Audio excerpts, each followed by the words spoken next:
Ladies and gentlemen, welcome to Comics Evolve, where we discuss all things around comics media culture with your hosts, Andy, Jarian, and Alex. Welcome to Comics Evolve with myself, Jarian Gibson. And I'm Alex Stroud. And we are back live this week to discuss The Boys, episode 6 and 7. But before we get into that, how you doing, Alex? I'm good. I wish I could say that I've done something like in the last week or so since we've been on and read something or been watching something comic related, but unfortunately the only thing I've watched has been Billions. I don't know if you've ever seen that show. I have not. I've heard about it, but I haven't seen it. Oh, it's such a good show.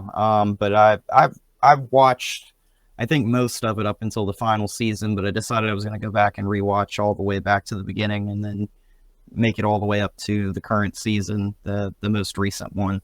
So, unfortunately I haven't really been doing too much. Looking forward to, I know we got some new Deadpool and Wolverine stuff, so I know we'll probably discuss that a little bit and talk about that today. And yeah, looking forward to discussing the Boys' recent episodes, even though that one with Tech Knight was brutal. So yeah, we'll get to that, and we'll have to tread lightly since we're a PG show here. Mm-hmm. So we'll have to tread that one lightly. I'm just checking the stream stuff. Looks like we're good for the most part. For some reason, Twitter/X is being weird today, and we're still fighting the issue with the Facebook piece, but looks like we're live on YouTube, Trovo, Kick, and Twitch. So it looks like we're good to go there. Let me just post a message real quick. So, let's talk to the group real quick. I've been watching Workaholics. I don't think I've ever watched that. That show is hilarious, and I don't see how they can make that show today. That's how I feel about The Office. Unfortunately, like The Office would not be able to be made today. I know they've talked about like a revival of that show or potentially doing something like a remake of it or something. But man, that show was an early 2000s thing. When did Workaholics come out? Like, it had 7 seasons. I gotta double check when that came out, but it had 7 seasons though. So okay. But yeah, that was fun. My wife's only seen parts of it, and she saw someone else watched it and was cracking up laughing. I'm trying to think if we watched anything else comic related. I won't bring up that I did watch Blue Beetle again this morning, and I do have some Blue Beetle news. And that movie, man, I'll talk more about it when we get to the news. Because I wish that it wasn't just gonna, how they're doing things with the new DCU. DCU. I love Blue Beetle, and I'll just say this: like, I wasn't a big Blue Beetle fan until Jaime Reyes became the Blue Beetle, and I wasn't that big of a fan of Ted Kord or Dan Garrett and everything. And I know that they were gonna. They made it look like at the end of that movie that they were gonna expose a little bit more about Kord and kind of show a little bit. And I know they're talking about potentially doing like a TV show that's going to be animated and stuff for that. And I'm really sad about that. I would have liked to have seen more live action, and the movie was not bad at all. I just had a few little problems with Kaji Da, the Scarab.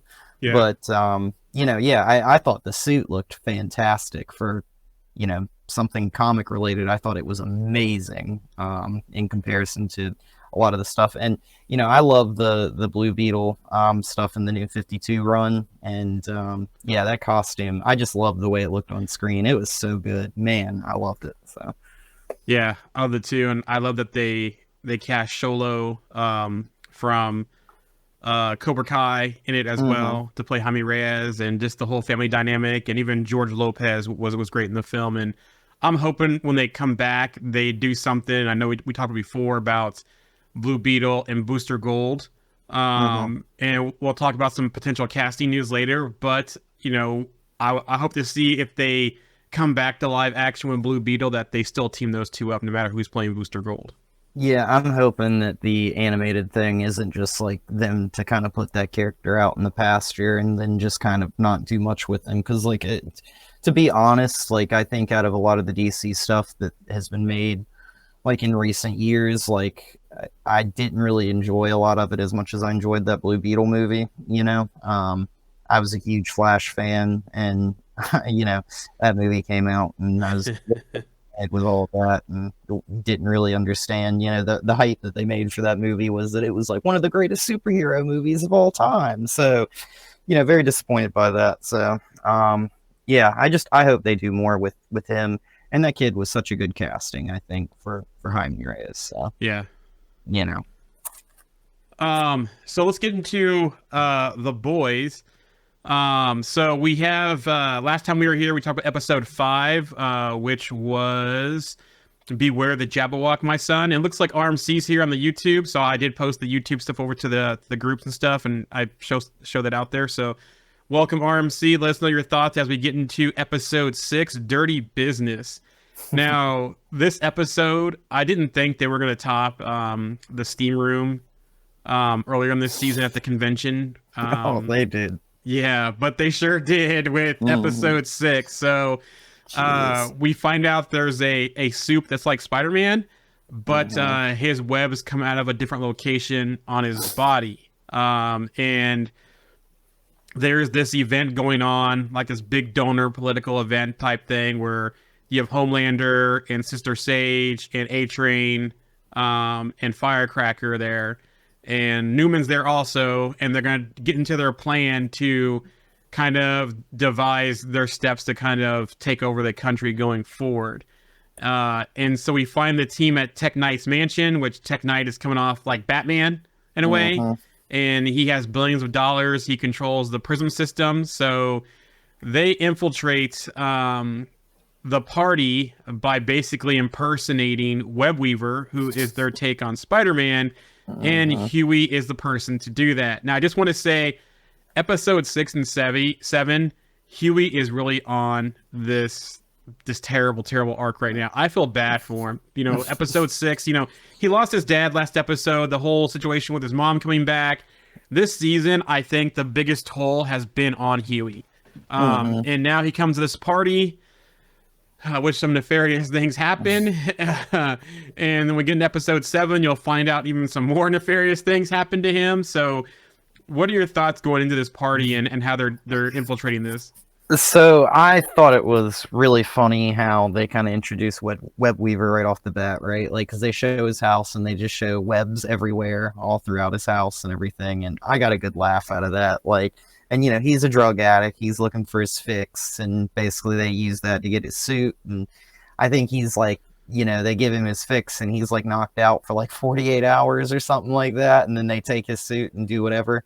And yeah, I mean, I thought it was kind of crazy. I did not expect it to take that turn, I guess, in the show where, you know, they go down to the tech cave, if you will, and Huey's like all excited because, you know, he was a Tech Knight fan. I remember earlier on in the season, I think he said he went to go buy a doll with his dad when he was a kid for Tech Knight. So, like, this is kind of like a dream come true for Huey, right? Like, even though he's kind of against them, it's kind of like playing on his childhood aspirations of seeing something that he was a big fan of at one time. And it is not what he expects down there, right? And I'm very surprised that they bring Ashley in, and Ashley's like, oh, I'm a part of this too, you know? I was like, oh, like, did not expect that.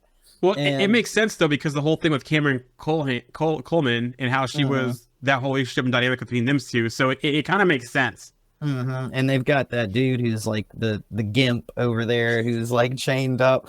And I think Tech Knight at one point is like, oh, you know, that's my former sidekick or whatever, you know, just so funny. And, you know, it kind of reminded me a little bit how, you know, I guess this is more of like a Batman style character, and Webweaver is kind of like a Spider-Man style character, that this was going to be kind of like a twisted version of like the Iron Man / Spider-Man relationship in the MCU, kind of just with like a Batman more type character. But yeah, I mean, like I was incredibly shocked that they drugged that scene out where he's down in the tech cave as long as they did. I mean, it was funny. It was kind of like, oh, like at some points, like it was very. I wasn't a big fan. I was a little bit uncomfortable in some parts, but I mean that's what this show does, right? It makes you uncomfortable. So, yeah, I mean the party was interesting. We see Sister Sage. She ends up getting shot in the head. And I think one of the funniest moments in that party is when she's like sitting there and she's like nodding at Newman, and Newman's like nodding, and then she like nods back, and then she like keeps nodding, and it's like Newman's like, oh, like, whatever. But yeah, I mean, like it was pretty interesting to see all that. We saw Tech Knight in Gen V. Yep. So we kind of really had him explored more in that show, and we know how the whole twisted. thing. Yeah, how he's obsessed with holes, and how twisted he is. So kind of coming into this, I guess if you hadn't really watched Gen V, you wouldn't really know much about him. But yeah, I mean, like, I thought it was just really funny. I did not expect them to go as nasty as they went in this episode. So yeah, this almost takes. I think this might be more gruesome that we've seen, or they've gone to another level past we saw with the whole soupgasm thing. I think last season. Yeah, Herogasm. Yeah, or whatever Herogasm, it was. or it's called. Yeah. So I think this kind of takes the cake, and they only want Tech Knight because he controls the prison systems, right? He can put the people that they see as their enemies in these camps, right? And start doing that. Plus, he has the money and that kind of stuff. So, because it's kind of interesting too, because Tech Knight kind of got set aside after the whole Gen V Holes thing. They brought him back for the VotCon thing to show his series, but then he's mostly been kind of quiet, for the most part until this one. And before I go on, we got a chat here from RMC. Almost grown to expect the worst from the boys. When we were getting ripped in half, Long Ways was wild, and Kimco's leg too gnarly. Yes, we'll get to that too. When we get to episode 7, so that's coming up. We'll talk about the fate of Web Weaver and what's going on with Butcher and the scientist. But M has a panic attack. A-Train, is fully on their side now, on the boys' side, it seems. Especially with the stuff that Firecracker's saying, the kind of remarks of the party, even Newman, we have the commercial or the trailer of her head exploding, which basically was her visualizing that because of the things that they're saying to her, and just, the people in the politicians that have the power and their mindsets and the things they say. So some different dynamics here. Tech Knight had a weird line to A-Train that I was just like, I don't like this dude, like Tech Knight, like it was very, like, I did not like it, and A-Train, you can tell, is very uncomfortable.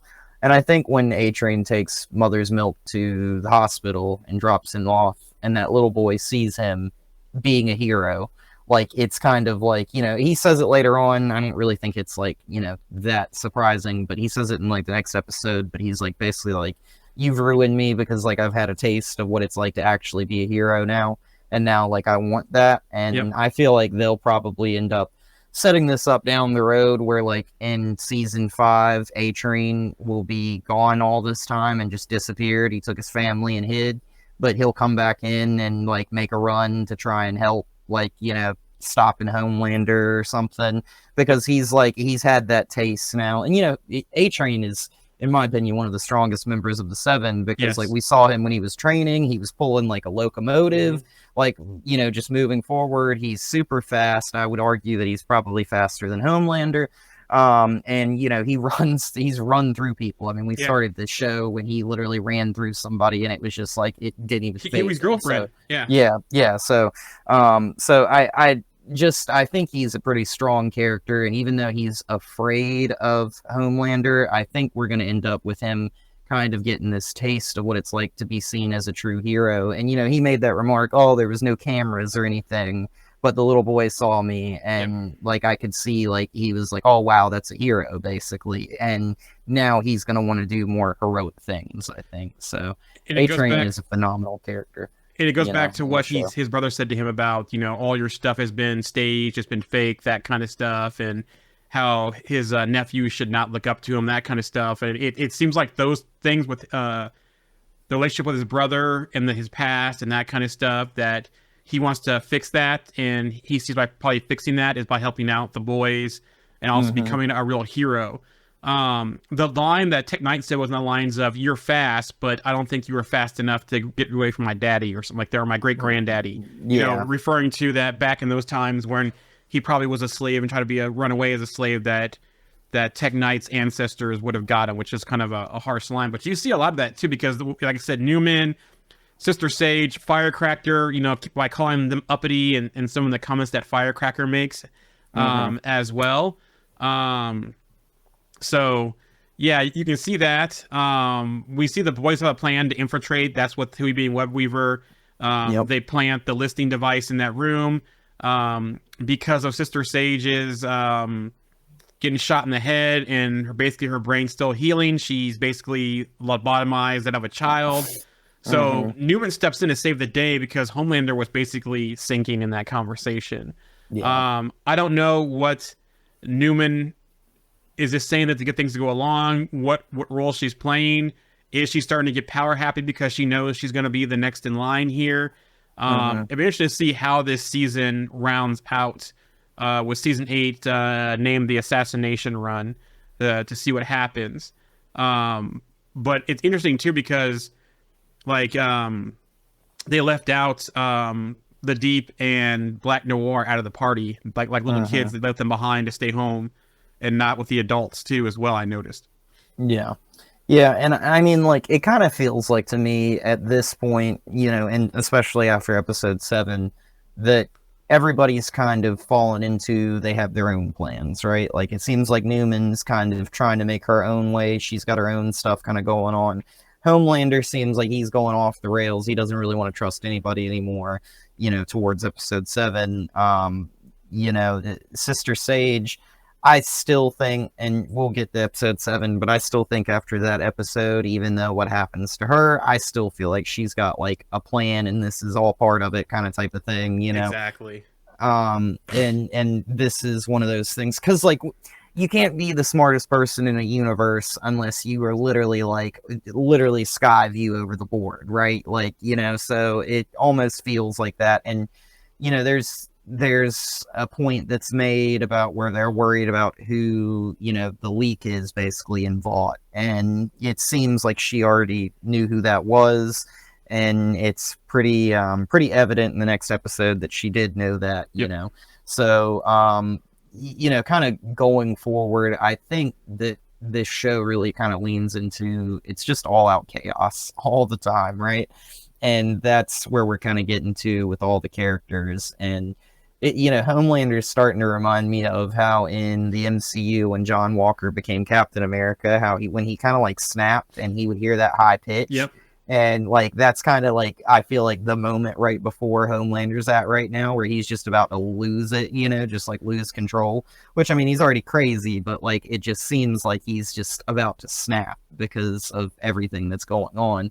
So it's like Homelander's like trying to get everybody in this party in his pocket. And you're right, he flounders around and does not do a very good job because, like, yeah, he's basically marketed as a superhero, but he's not a public speaker and he's not good at getting people to fall in line. So, you know, at the end of this episode and going into episode 7, and I'll talk about episode 7 a little bit, but we see Homelander, you know, previous episodes we've seen Homelander, he's like collecting his hair and stuff like that. And it seems like he's just like losing it. And, you know, we of course will see more of Ryan in the next episode, but I don't think it was episode 6. It might have been episode 7 where he kind of makes the phone call to Ryan and it's just like, hey, I know you don't want to do this, but you just go ahead and do that because like you should, like, hey, thanks, love you, bye, like hangs up the phone, like whatever. It just seems like everybody's so spread out right now in this episode. And everybody's like trying to achieve their own goals and everything. So I think kind of going into episode 7, it's definitely chaotic. And of course it gets more chaotic going into the next episode. So yeah, I think you do have a point there with Homelander and that high pitch. And I can't remember if he's had that high pitch the entire time in The Boys, but I also know that Maeve stabbed him in the ear last season in that final finale in the showdown with Soldier Boy. So I'm trying to think, did that pitch start this season because of that? Or has that always been there? I can't remember. The other thing, too, is that, you know, the reason they find out that Cameron Coleman wasn't the leak is because Tech Knight's dead. And so basically what happens with that, just to kind of round things out for this episode, there's two big things here. So Tech Knight is dead, killed by his butler that basically raised him after he found out that the camps are going to happen. Crazy twist, right? Yeah. I did not expect the butler to come in and be like, hey, hang on, he's a piece of garbage. Yeah. Like, let me just go ahead and do this, you know? Like, wow. So... And then we find out that his sidekick, that Web Weaver was auditioning to be the new one, is the one that helped the boys out by his computer and transferring money and getting Tech Knight to, to let them know what the plans were as far as why he's involved with this and so forth. And that's what prompts the butler to finish him off. Because it's kind of funny, too, because Andy's stabbing him and he's enjoying it because, of course, of the whole role that he does and the way he is, he was enjoying the pain and so forth. But the last funniest part of that is that how he finds out that he found out that Huey was impersonating Web Weaver because he didn't know the safe word. When Ashley was basically, anyways. So he kept blurting out random things, and that's when Tech Knight caught on to him and all that kind of stuff. And he pulled it out, his mask off, and found out it was Huey, was going to torture him, make new holes. And then it's funny because the way that scene ends is that he goes, the butler basically tells him the safe word was Deha. It's so funny. And it's funny because Tech Knight tells him it's the thing you love the most, and which was kind of obvious, right?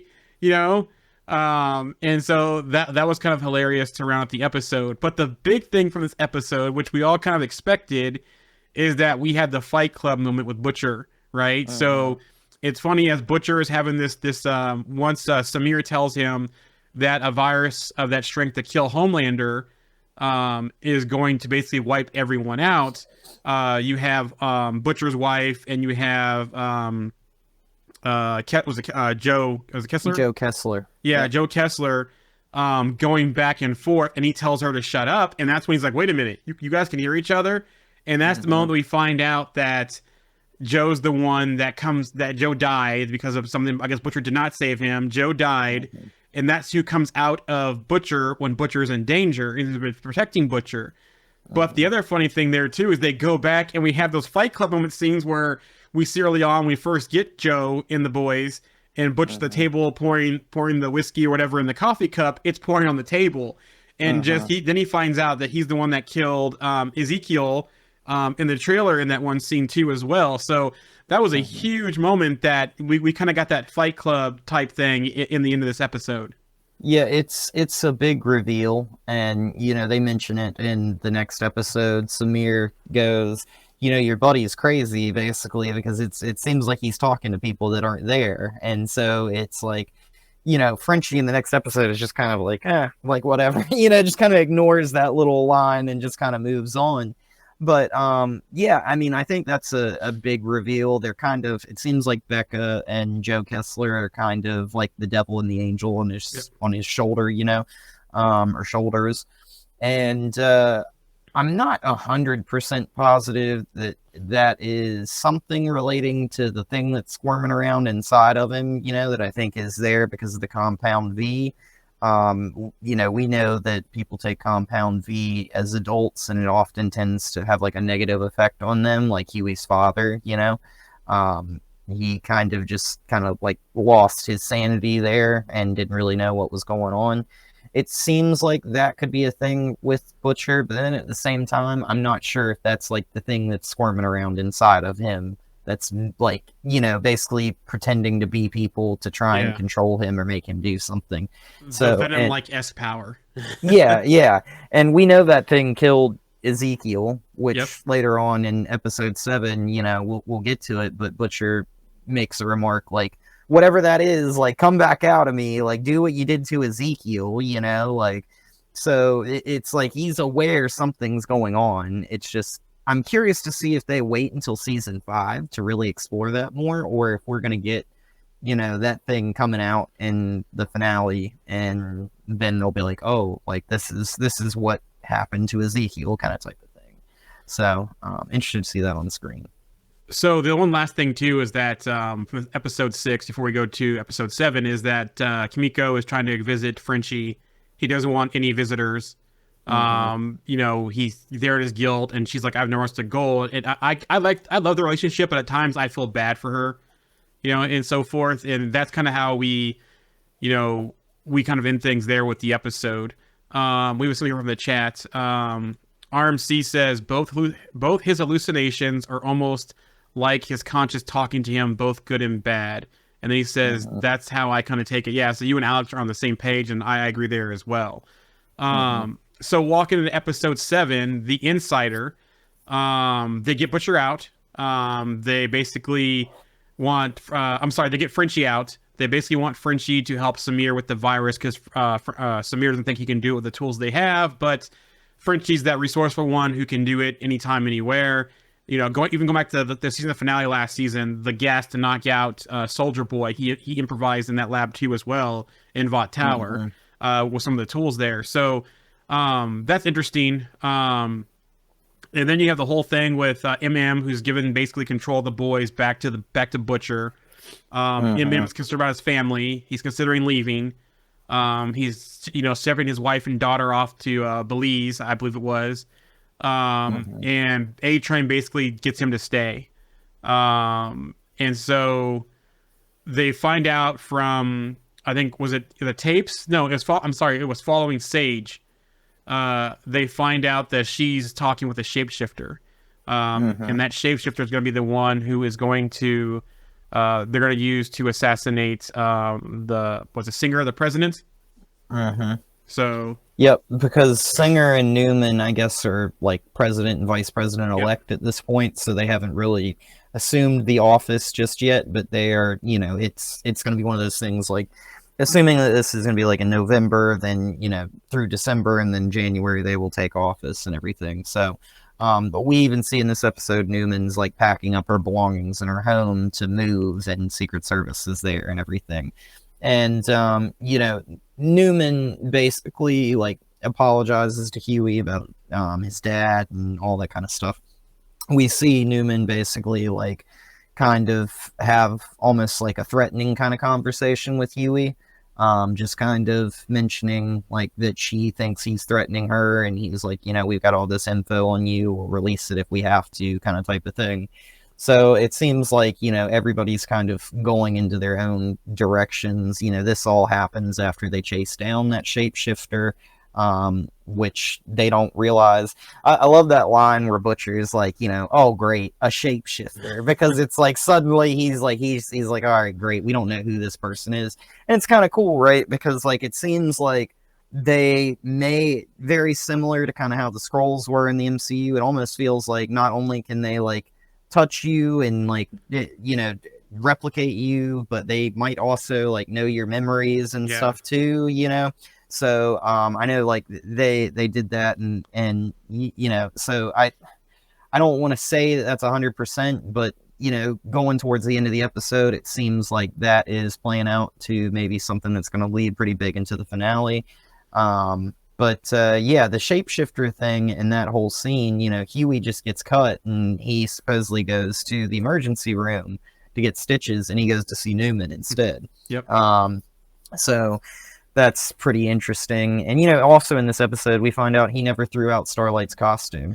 And, and it seems like maybe in his mind, he thought that, like, he would keep it because maybe she would want to wear it again one day. And I like what RMC's saying here about the way they shed the old skin. It reminds me in Supernatural, there's a episode with a shapeshifter that takes Dean's appearance and, like, kills people, which is Jensen Ackles. Yep. And they basically leave, like, an old nasty skin laying on the floor whenever they take somebody else's, like, form. So they, like, leave, like, what I'll call, like, the husk of themselves behind of the person they were impersonating before. So it's kind of similar, but they just, like, straight up rip it off, like, of them, It's very disgusting, so. It's almost like Viper in the Wolverine, or no, what's the movie with the Wolverine movie when he goes to Japan? Is it called the Wolverine? Yes, I think it is. Yep. In that movie, it kind of like her when she's, like, shedding her skin off to do it, but in this one, it's a grosser way. And then Matt Parker's with us today as well. Thanks, Matt, for pointing that out. Yeah, we're definitely in Christmas time. They had that musical going with Ryan. And we're gonna see some things with that. They brought the puppets back. So the puppets that we saw on Gen V with Sam, they're back. Thanks RMC. So yes, it's Viper. And then Matt also goes, wasn't there a shapeshifter in X-Files back in the day who shed their skin? I believe so. That sounds familiar. I used to watch X-Files all the time. So yes. But yeah, we're also Christmas time. We got puppets back. They're trying to film that. But it's interesting too because Newman didn't. Back to the whole Newman Huey visit. Newman didn't know about the prisons, and so I wonder if that's going to change any of her thoughts on going forward and how things proceed. It was kind of a weird conversation, and episode 8, the season finale, can probably go a number of ways with who's who, especially when it comes back to the. I'm going to skip to the end of the episode real quick. So my man Huey again this episode, he thinks it's Annie/Starlight being intimate with him in his old costume, but we come to find out it's the shapeshifter. And back to Alex's comics up, about her touching, and we see that she touches Annie in the bar. Annie gets gas. Annie's changing her room, and we find out that she has access to the safe or with the hard drive and the laptop of Huey's, where he has all the information. Not only on Newman, but also the bug from the last episode when they all were talking in that room. My question is that we have not seen the shapeshifter interact with anybody else. Not Newman, not any of the 7 besides Sage. We see Sage with the shapeshifter beginning of the episode, and we see the shapeshifter then with Huey. Does this seem like it's part of Sage still doing her plan, and possibly Sage going to use that data to turn the tides on Homelander and the rest of them? I don't know if Newman, unless we find out next episode that Newman got a call, or Newman called Sage or called somebody and deployed the shapeshifter to do that. But at this point, it seems like Sage is running something, behind the scenes here with this. Yeah, I agree with you there. I watched this episode, that scene where Homelander's got the bug on the table, right? And he presses it and destroys it. I think they look back, they pan the camera back to that bug later on, and it clears what's behind the bug, and it's where he destroyed that on the table and cracked the glass. There's a picture of Homelander underneath. So I feel like that's some sort of foreshadowing that, they're basically going to, this is kind of something that's going to hurt him almost in a way. Because I feel like Sister Sage, although she had a plan, I don't think she's 100% Team Homelander, to be honest. I think she's Team Sage. Yeah, exactly. So I think she's got her own agenda. I just think that she was using Homelander to kind of continue what she wanted. A means to an end. Yeah, exactly. He's kind of like a tool for her, So I don't imagine that she is gonna. If you're that smart, you're not gonna be somebody that just falls in line, right? That's just not gonna happen. So I think ultimately for her, kind of moving forward, I feel like she's not going to go away. And, we see at the end of this episode, he thinks that Sister Sage kind of failed him. Homelander does. And he basically tells her to leave and then tells her that but strangely, instead of killing her like he does everybody else, he tells her she's lucky that he's letting her live and to go back to Detroit, and he doesn't want anything to do with her anymore, basically. And I think that's also partly because he knows he's the strongest suit, basically, as the world sees him now in that universe. She's kind of the smartest, so it's kind of you wouldn't want to remove her completely because he might want to refer to her at some point or go back to her or something. So it's almost he's letting her live, a mutual respect type of thing in a way. Yeah, and I think it's one of those things where it's well, your plan did sort of work, but she reveals in that moment that she had something happening there where she knew that A-Train was the leak, and they killed that, what was his name, Coleman dude. Yeah, Coleman. And it's kind of whatever. But at the same time, it's she was this was kind of part of the plan too. And Homelander doesn't like that because he wasn't informed about that. And that He's just kind of dark. Yep. Yeah, it just kind of proves that Homelander is kind of not as in control as much as he prior thought, because that's what this is all about for Homelander is he's the strongest being, but he doesn't have control over the people. And that's ultimately what he was looking for with Sister Sage. So to ultimately find out that she had some sort of different plan she didn't inform him of, or maybe he wasn't like privy to what that plan was originally completely. I think that's where I think you're exactly right. I think she's Team Sister Sage, and there is something that she's working towards. And I think her being fired is actually part of her plan. Yep. So, yeah. Yeah, because you see here from RMC, he says she's too smart not to be ready her own game. Matt says, with the number of soups turning against Homelander, it feels like they might be laying the groundwork for a civil war, a little face-off in season 5, which that makes sense too as well. That's a great point there, Matt.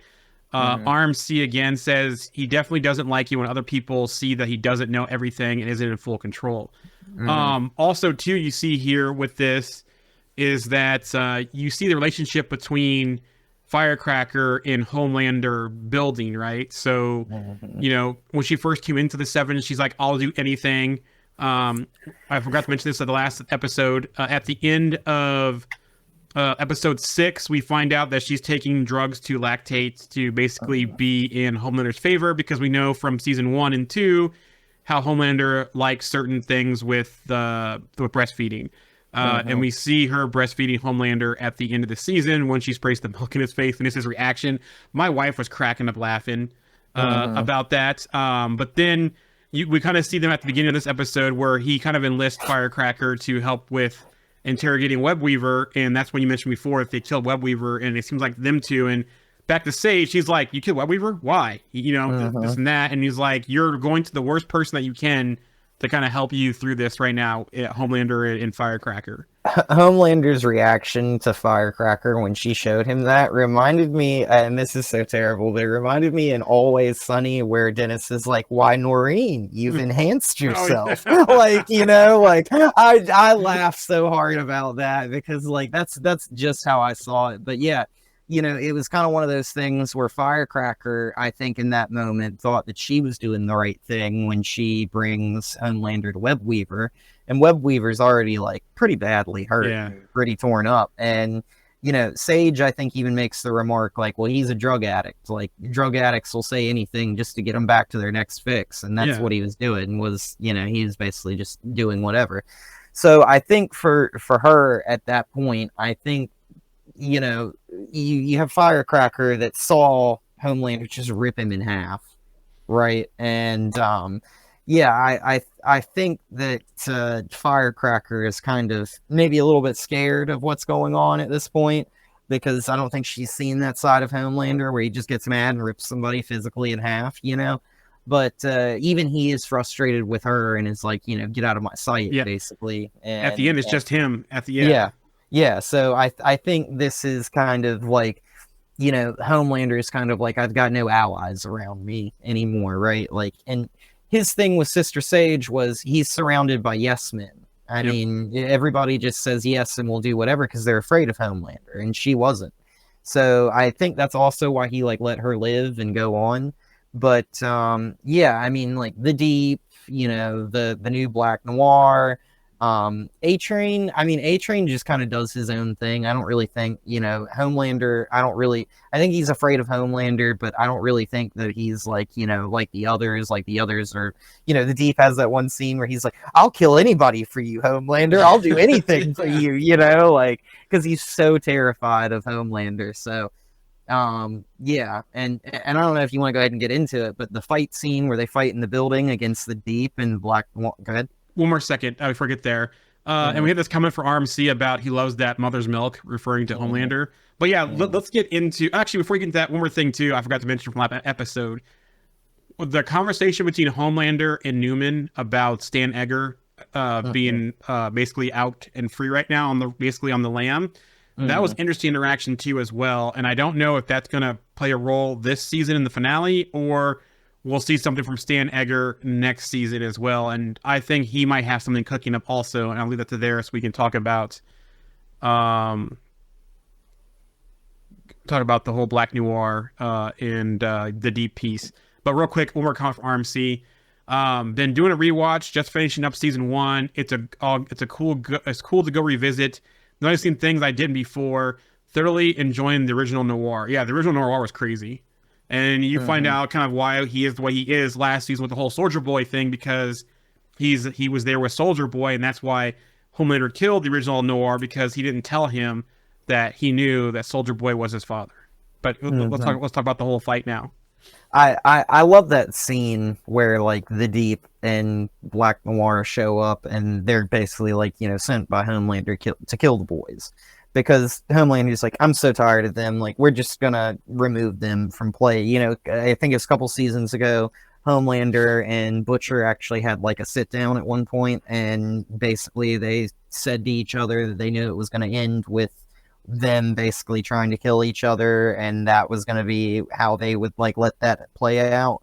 But you know, obviously we've had Homelander encounter Butcher before, and he used his X-ray vision to look and see the spot on his brain, and he was like, oh wow, looks like you won't be living up to what we said before. So I think he's just kind of like, you know, we'll just go ahead and get rid of them. I'm tired of this. I'm tired of them causing problems. And I love that line from A-Train where he tells the Deep, I've always hated you. Because, like, that's, I mean, I don't think watching the show, you really, like, I think that dude Chase Crawford is a great actor for the Deep, and he does a good job. But yeah, I hate the Deep myself. Like, you know, like, he's just a terrible person and a crappy like character in the show, not like as in he's badly written, but he's just a terrible character, you know. From day one in the show, he's been a bad person. So exactly. So, you know, kind of seeing that, like, I loved it when A-Train kind of intervened there, because it kind of turns the tide of that fight a little bit. And then Black Noir, the replacement Black Noir, passes out mid-fight and then wakes back up. And I love it when he flies and he lifts up off the ground, and like Butcher is like, oh, you know, great, you can fly too now, like, you know, like that's what this Black Noir can do. So it's like utter chaos again. And yeah, I mean, A-Train was definitely the difference maker there in that fight. Had he would have not intervened, that would not have gone their way, in my opinion, you know. So yeah, it was just crazy, and they absolutely destroy that entire room and everything, you know, just trying to get out of there. And the Deep, Starlight, she puts it on the Deep, like knocking him out with like a plate or something like that from like a workout bench or something like that. Like one of those 45-pound plates from free weights. Yeah, just like beating him over the head with it. So yeah, that fight was crazy. What were your thoughts on it? I mean, I thought the funniest part was when A-Train shows up and the Deep's like, you're the Leak, and then Nora's like, bro, you're the Leak, and then Annie's like, he talks. Yeah. So that was funny because no one else knew that he could talk and that he could fly, and no one really knows besides the Seven and internal Lovat that's not the same Black Noir. That's basically the same. It's the same actor who played Noir the whole time, and just that in the series he's a different Black Noir. And it seems like he has the same powers as Noir, except he can fly, and he can talk. So I thought that was funny. I love that scene too, especially when Mother's Milk MM comes in, because they show that mutual respect again between him and A-Train, and you see the whole thing. And I agree, because if A-Train didn't show up and then Mother's Milk didn't show up, they would have definitely wiped the floor with Annie and with the Butcher. And going to the chat here, Matt says, we've seen a shift in A-Train now, with that being with what he said about the little kid watching him at the hospital. He wants to be a proper hero now. I completely agree. He wants to amend that relationship with his brother. He wants to be on the right side of history, not the wrong side of history. RMC says, I'm liking that with A-Train, like redemption of sorts for him. And then RMC does not like the new Black Noir. He says the new Black Noir sucks. I like him, you know, because pretty much other than the talking and him trying to figure out what he needs to do, because we saw the Bro last episode between those two, is that, you know, he's trying to figure out what they want him to do in this role. And he actually didn't want to do it. And then he saw the paycheck and he's like, I'm in, you know, because they kind of had that flashback when he first like came into like interview or audition for the role. That's what cracks me up about him. Like, you know, we really don't know who's really underneath the mask in the show. We don't know, like, if he was another suit that they just said, hey, put this costume on and be the new Black Noir, or what. He's just kind of like, you know, what's my motivation for this role, you know? And it's kind of like, you stand there and don't talk and you seem menacing. That's your motivation. And it's like, he starts to talk and it's like, okay, that's your first problem. You're talking. Black Noir doesn't talk, you know? So I think kind of going forward, it'll be interesting if they do kind of expose a little bit more about maybe what soup that was, who he is.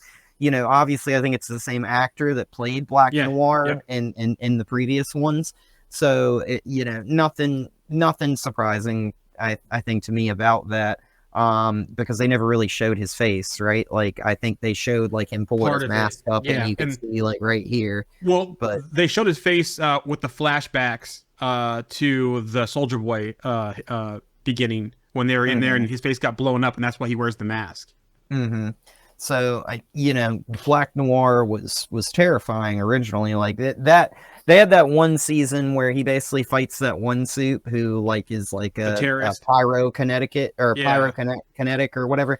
And he basically like fights Black Noir, and then he like cuts off his head and then takes it back or whatever, and like it's like a terrorist, and you see him standing in there with the little like plush animal. Like, say that scene was so creepy. So he's terrifying.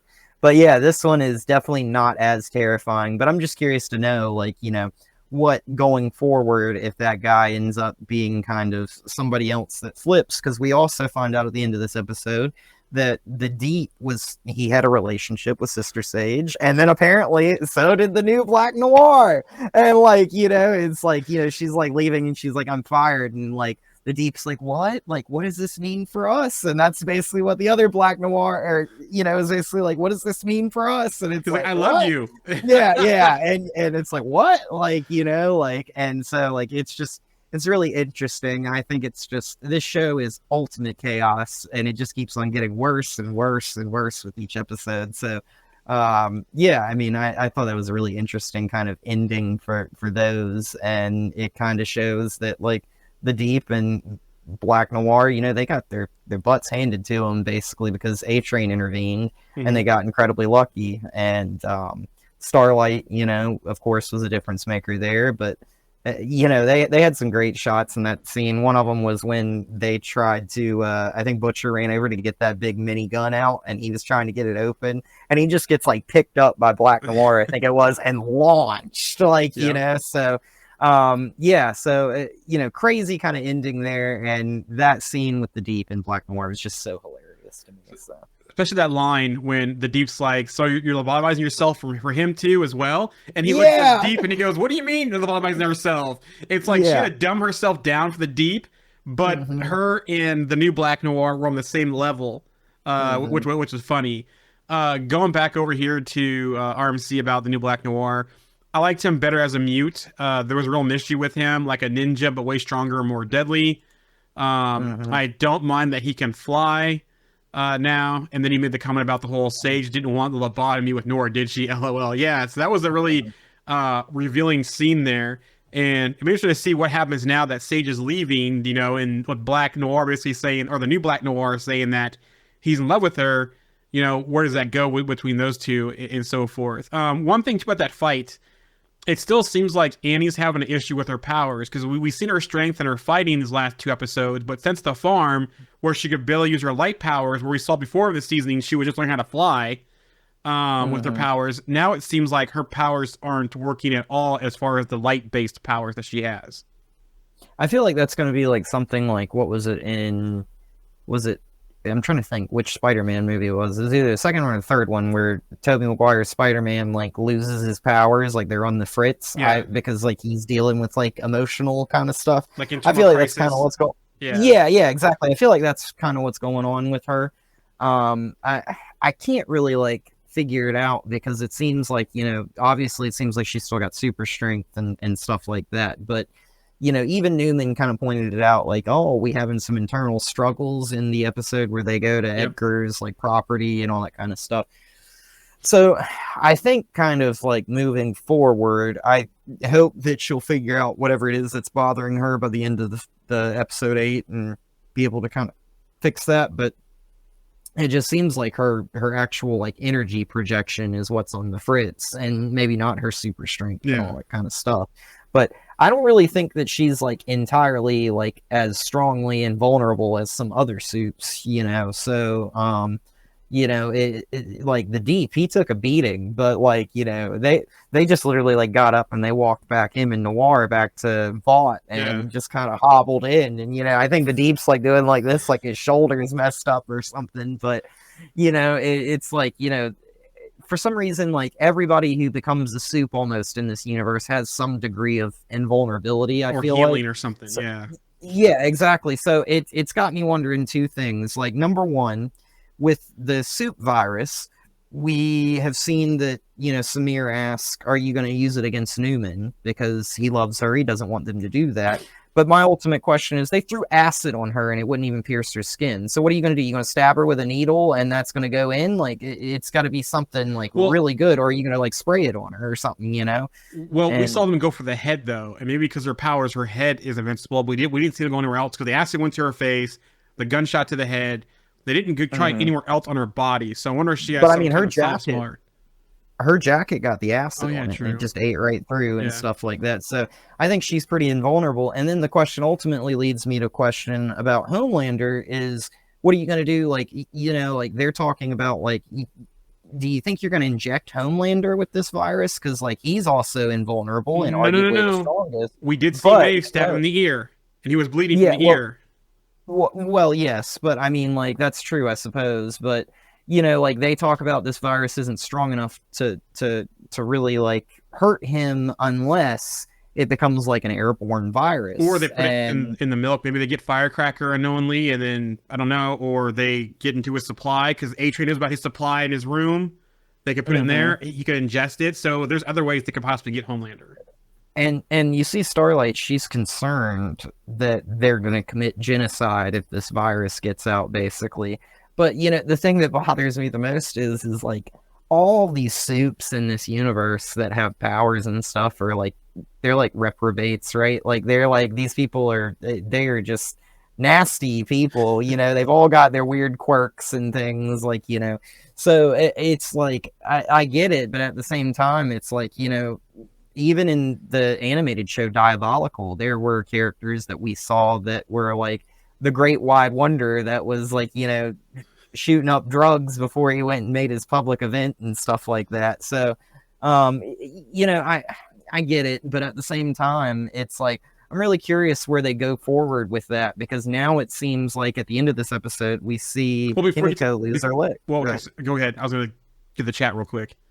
Okay. I was just gonna say we see Kimiko lose her legs, so we know the virus works. Yep. Right. So, but go ahead. My bad. No, fine. We'll do that piece real quick, and I'll get to the chat. But yeah, we see the kind of Deadpool moment with Kimiko, with Frenchie chopping off her leg because Samir thinks they're gonna kill him or double cross him, so he injects Kimiko with the virus. Frenchie saws her leg off. At the end of the episode, we see her with the little baby Deadpool leg, like we see with Deadpool in the movie.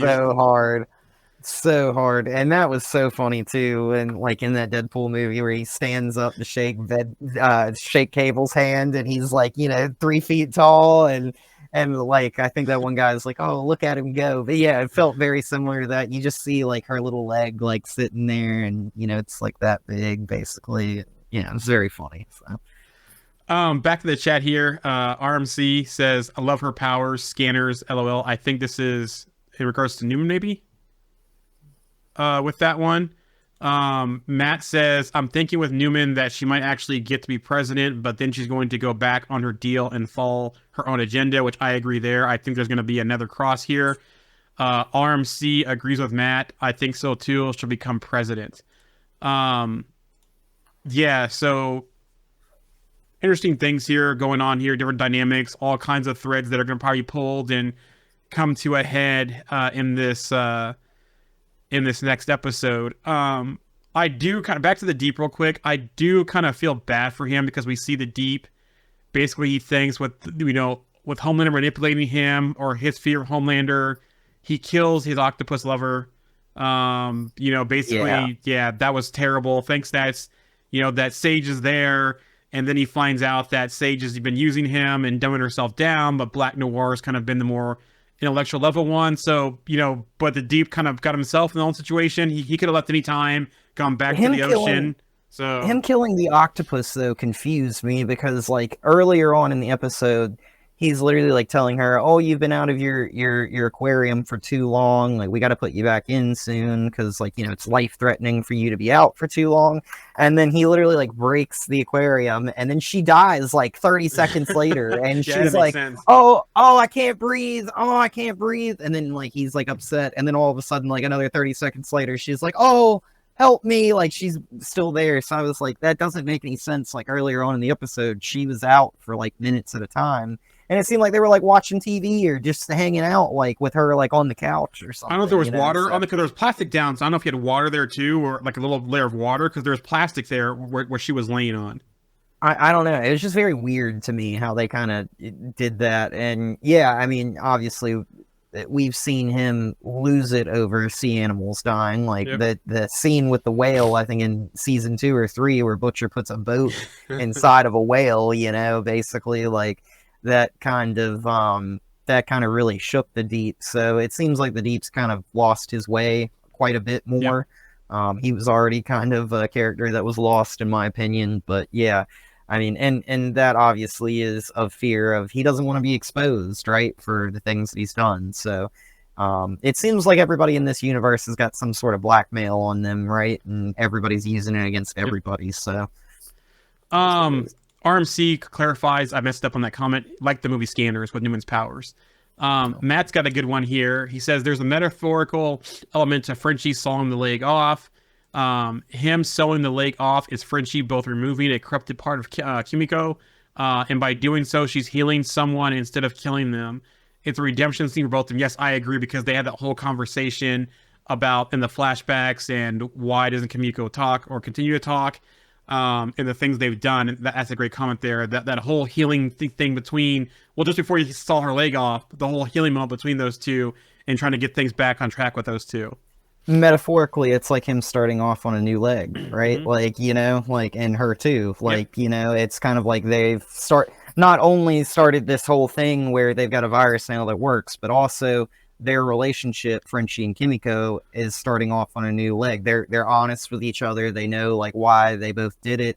He explains why he wouldn't see her, and she explains what happened to her and why she doesn't talk and stuff.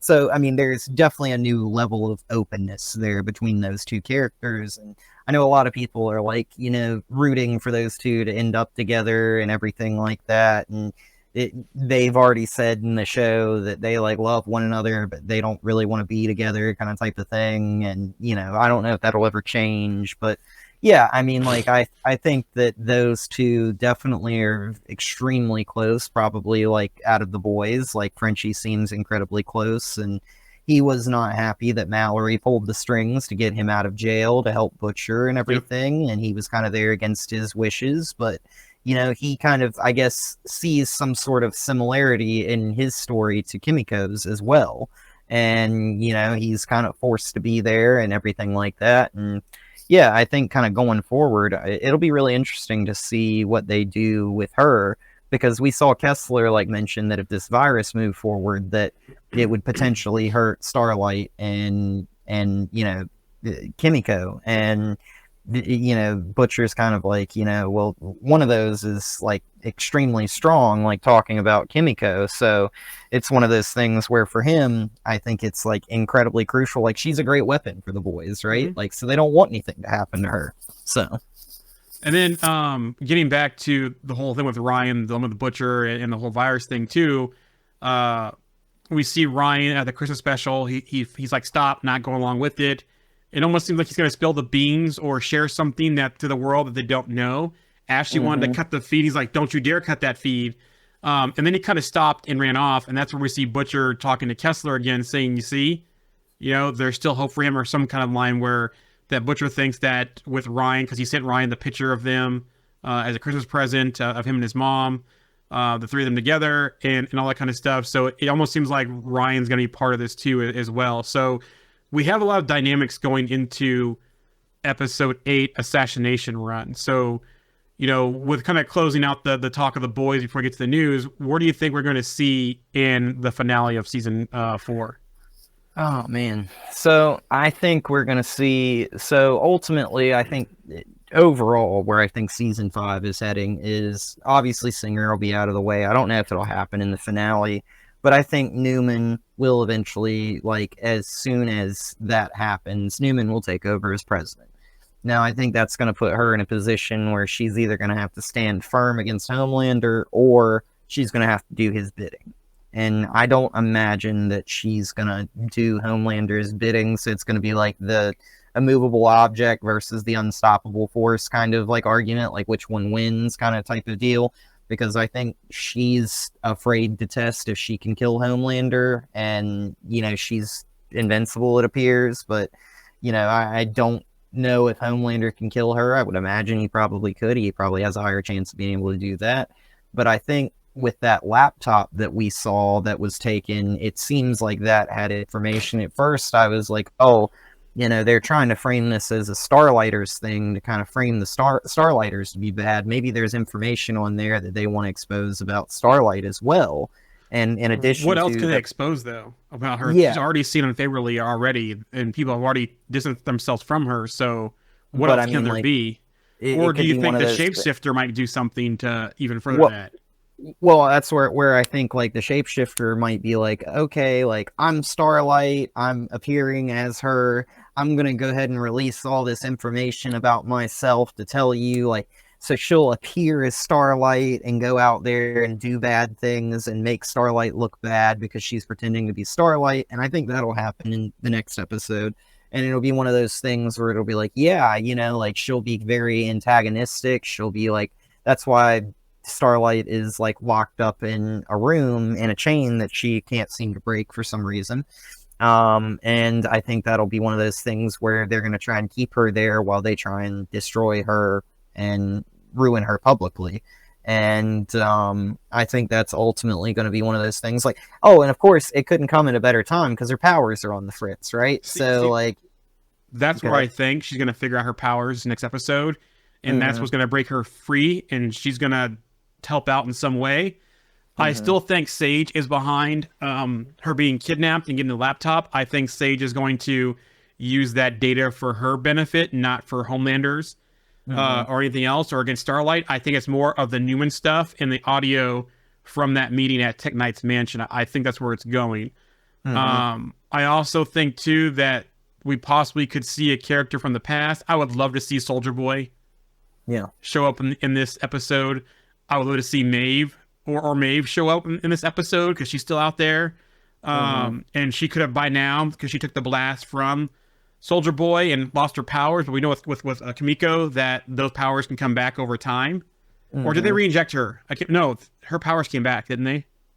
I'm not sure if they did re-inject her. I thought they did, but I could be wrong on that. But I'll go back then.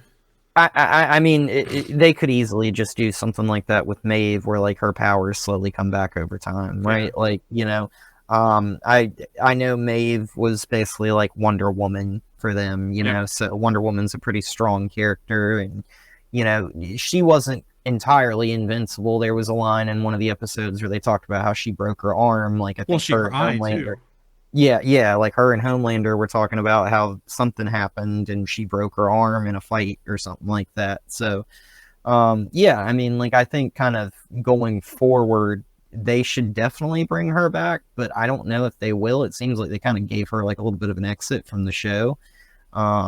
So it's open if they want to. And we're only going to get season 5 in the future, and then they'll probably stop. Yeah. So I think we're kind of careening towards like utter chaos between Homelander, Newman, Butcher, and we're gonna end up with one of those scenes like in the comics where, you know, Homelander's flying over the White House and Butcher is approaching the White House with the boys, and maybe Homelander kills Newman and tries to seize power for himself, and then, you know, all the soups are there, and it's one of those things like, you either fall in line or I'm Homelander and I rip you in half, basically, you know, like I did to Web Weaver.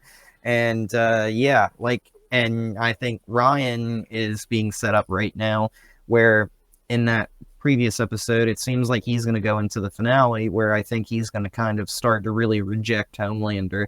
And it's because like Butcher's going to play that, like, your mother would never want you to do this. Like, you need to be a good person. Your mother would want you to be a good person. She wouldn't want you to lie and do this, that, and the other. So that's where I think we're going. And of course, I think Ryan will be a huge weapon in ultimately defeating Homelander. Yep. He is the weapon.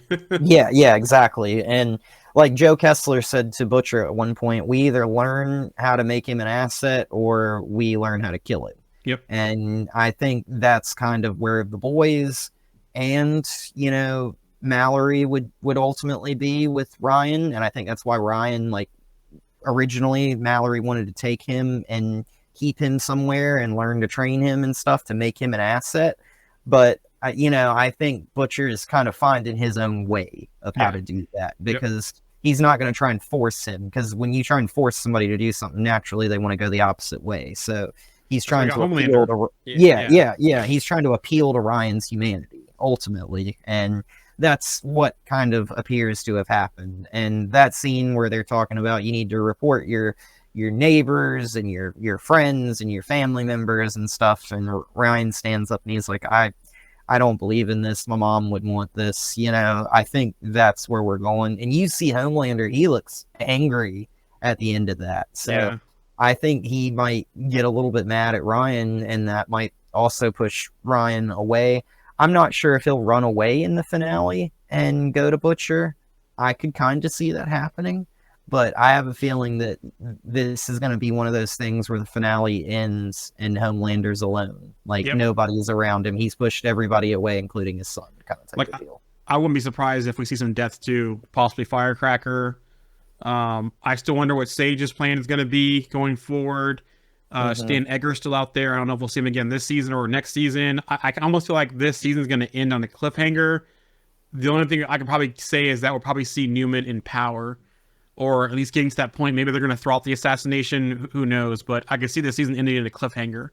Go ahead. I think Newman, I was just going to say, I think Newman may have saved Stan Edgar in that one episode where they went to his farm and everything, for the sole purpose of, he's like a father to her, but also for the sole purpose of, he's one of the only people that stood up to Homelander, and he also would know of probably any vault plans to take him down.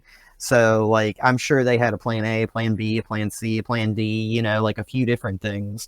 So, maybe that's why she's got him stored somewhere. Like, she's got Edgar off the grid in a place where she can kind of reach out to him and be like, what do I do now? Kind of type of deal. But yeah, it'll be really interesting. I feel like this can't be the last that we've seen of Giancarlo Esposito in this show. So I'm not sure if we'll see A-Train or not. I know that A-Train's kind of went off the grid with his family and Ashley telling him to take out his tracker. I would not be surprised if we don't see A-Train again until next season, though. So I agree with that. Getting to the chat here, Matt says, the shot of Kessler smiling when Butcher hit the floor suggests Kessler might be the dominant personality when Butcher's body recovers. That's a great point right there. He also says, I think Newman being sworn in will be the final scene of the series. If Newman is president and also has control of the virus, she can hold Homelander to ransom and call the shot. That's a great point, too. RMC says, to follow up on that, she'll outsmart him for sure in regards to Newman outsmarting Homelander. And he also said about my comment about Soldier Boy, he says, I heard he's going to appear. RMC also says, Maeve and Kamiko are my favorites. Nor used to be there. So, yeah, I think Kamiko has become my favorite over time in the series. I don't know. Something with Starlight doesn't rub me the right way. I don't know, but we'll see. I like Starlight, like, in the beginning, but, like, now, like, I think she was kind of originally framed kind of in a similar light to how they kind of, like, framed Firecracker when they brought her onto the Seven, as, like, she was this, like, small town kind of, like, little voice hero kind of type of deal that's now made it to the Seven, and then all of that. And I think, we found out that Firecracker and Starlight had similar history. They went through that pageant strip and everything like that. Firecracker's got it out for Starlight. So, it seems like in this world, everybody's got vendettas against everybody kind of, for different things. So, yeah, I mean, I'm not a big fan of Starlight. I will say, I know a lot of people were, like, questioning about Mother's Milk and everything like that. And, kind of, I've seen that actor talk about after season 5, they should do a movie. Yep. and kind of like move forward and do like a season 5, leave it on a cliffhanger and move towards a movie. And I think Anthony Starr, the guy who plays Homelander, is like, let's do it kind of type of thing. I'm not exactly sure if they'll ever do that. I don't think Kripke probably will. I imagine he'll probably want to end this with season 5. But yeah, I mean, it's going to be interesting. I feel like there's going to be a little bit of a cliffhanger at the end of this, and I think Matt's right. Like, I imagine like we might end up with Singer mysteriously dying or something, and then we'll end up with Newman like accepting, that and being president, and we'll just have to see where it goes forward from that. Like Singer not even being killed by them, but something else happens to him, type of thing. Mm-hmm. Yeah. Mm-hmm. So we have the finale on Thursday, episode 8, Assassination Run. We should be back on the 21st next Sunday to talk about that. Next Sunday could possibly be a doubleheader episode because talking with Mr. Steed, Andy, our third person that usually on here with us, he should be back for the Deadpool preview episode, which we're doing next week, and then doing the Deadpool review episode, not the following Sunday, but the 4th of August to do the Deadpool review. So Andy will be back, as far as we're planning for now, for next Sunday, and we should be the 3 of us again going forward, hopefully. So looking forward to that, to both the preview and the review of Deadpool and Wolverine next week, and then the 4th. And pretty exciting, Deadpool and Wolverine comes out in, 11 or 12 days? Is that correct? Yep. It comes out on the 26th. Yeah, so that's exciting. So we're just right around the corner. It'll be here before we know it. So moving on. Oh, one more comment here from RMC before we get on to the news. RMC says that would be awesome though. Movie would do well, no question. Yeah, and they could probably do a lot. Amazon, they could do a direct to Amazon movie, or they could put it in the theaters and then stream to Amazon later. So, and then Matt says less than 2 weeks to Deadpool Wolverine. Yep. So the news here, starting off today with the DC news. Superman. Millie Alcock is rumored to be currently in Cleveland for Superman. She was cast as Kara Zor-El for Superman Woman of Tomorrow. So it sounds like we're going to get a Supergirl appearance in Superman. Oh, RMC also says in the chat, just scored my tickets today. So he got his tickets there for Deadpool Wolverine. I need to get mine. I'll probably go that night or the Friday. We'll see how things work out. Matt also says San Diego Comic-Con, the same weekend the film comes out too. So we'll have all the Hall H announcements. That also, but also too, the Monday after Comic-Con is when Fantastic Four also starts filming as well. Via Variety, Will Reeve, Christopher Reeve's son, will appear in James Gunn's Superman as a TV reporter. That's pretty cool. Which, by the way, I think his son could play Superman too, right? Like he looks very similar to Christopher Reeve, and I love Christopher Reeve. I think his appearance as Superman looks literally like Alex Ross drew him as Superman, right? So it's pretty crazy. I think he looks very similar to his father. So. Blue Beetle news, which Alex started talking earlier. I actually watched Blue Beetle again this morning. I love this movie. I hope we see Xolo Maradona back in live action and teaming up with Booster Gold, but via Lone Lobos, Xolo Maradona says on the upcoming Blue Beetle TV show.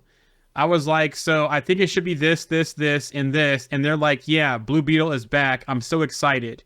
In the animated show, the fact that this kid likes anime and can make whatever freaking weapon he wants, so he's excited about it. And that's pretty cool. I think that does lend some stuff to the anime.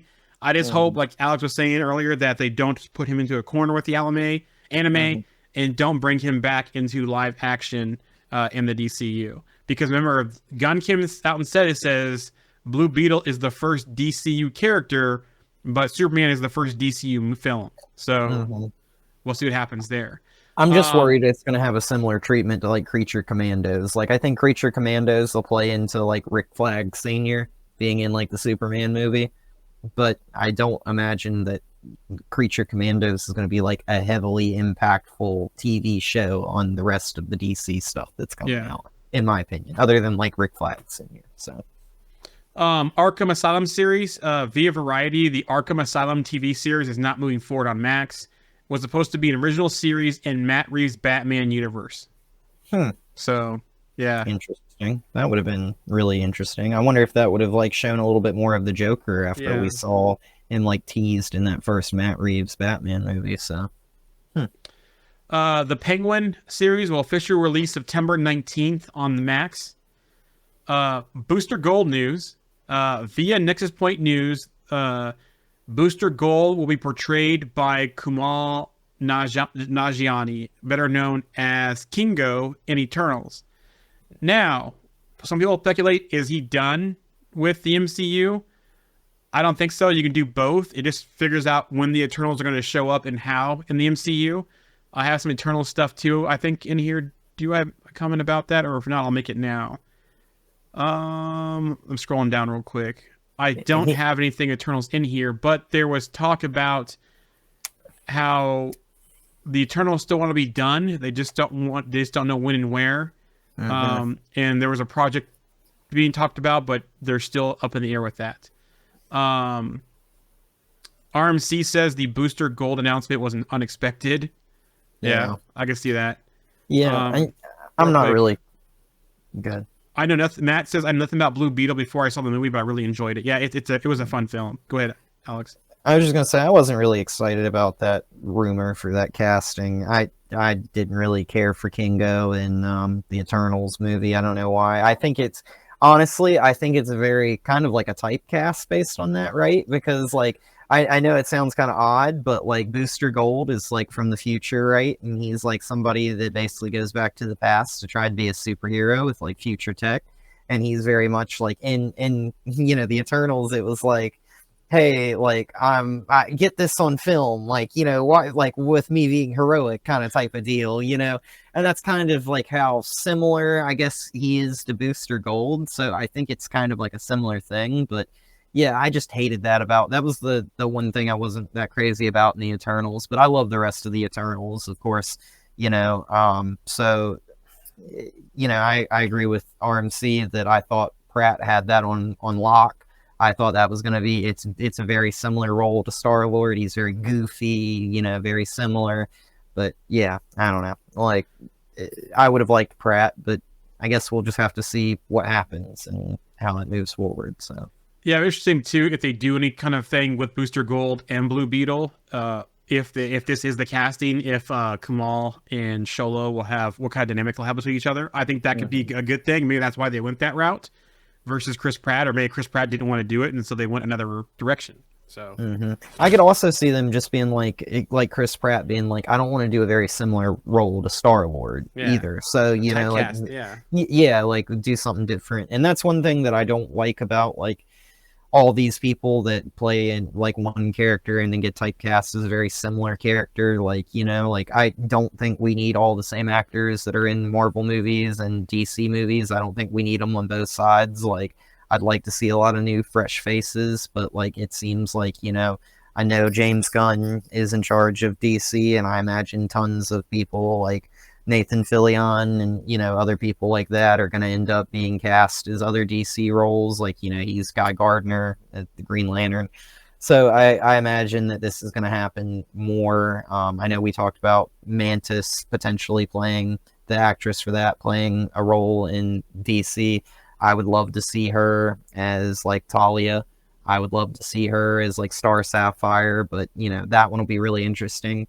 That's a character that, they should just cast these people as characters that can return a few times at least, and not be a one and done. And that's what I'm worried about with Guy Gardner, is he'll just be a one and done, and Nathan Fillion will end up just playing another role that's like a one and done kind of type of deal, like he might die at the beginning of the Lantern show and his ring goes to like Jon Stewart, which I would be happy about, but like at the same time, like I feel like Nathan Fillion ends up in all these roles for James Gunn where he plays like a one and done character in movies and stuff like that shows. So moving on to Star Wars news.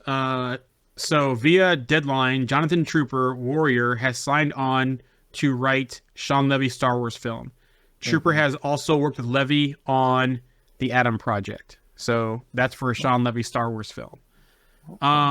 Avengers 5, via Nexus Point News, Avengers 5 will start filming in March, late March 2025, and continue through the end of summer 2025. Due to the film's extensive cast and scale, actors will shoot scenes in segments, often finishing within weeks and not always with the full cast present. Via Jeff Snyder, Sean Levy will reportedly not be directing Avengers 5.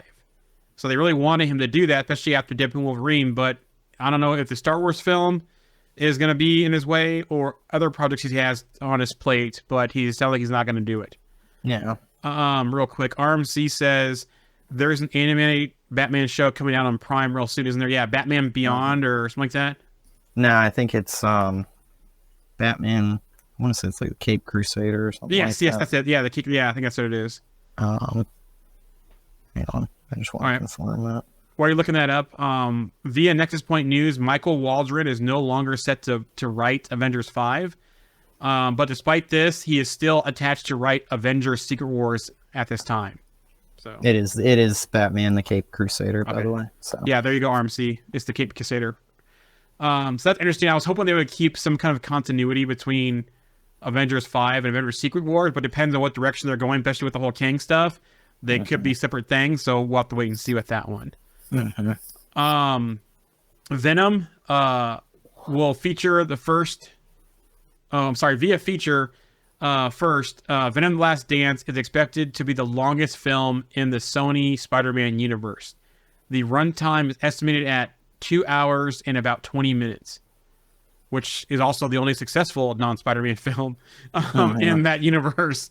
Because what's her... Madam Web didn't do well, and I don't expect much from Craven either. But hey, if they give me a proper Rhino, maybe I'll tune up my thoughts on it. My girlfriend loves Venom, and every time she always talks about Venom, I just hear that Eminem song playing in my head, and I'm just like, Venom, Venom, Venom, Venom, Venom. Yeah. So.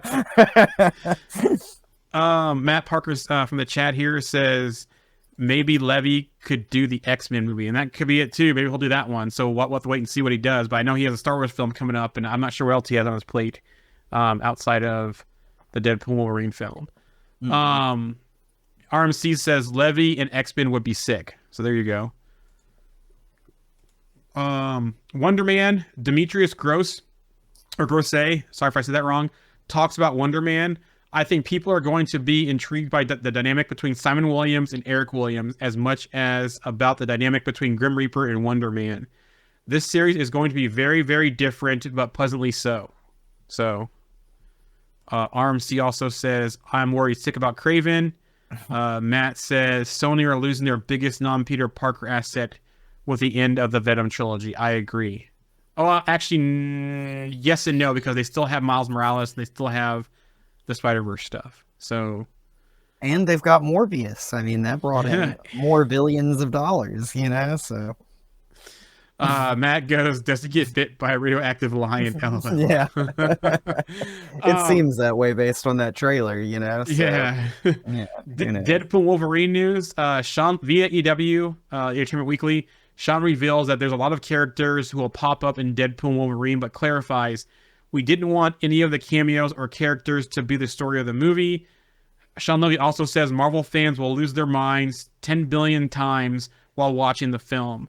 There are certain moments in the movie that if you can't even hear the dialogue over the laughter, we failed. That's interesting thing there. Matt says he stands correct with Miles. Yep, sorry. No worries. What if news? So Brad Winderbaum was on the official Marvel podcast on the second episode and talked all the shows. Kevin Feige was on the first one. He teased What If season 3. He says, if it feels like the completion of a trilogy, it takes us to places that you never expect.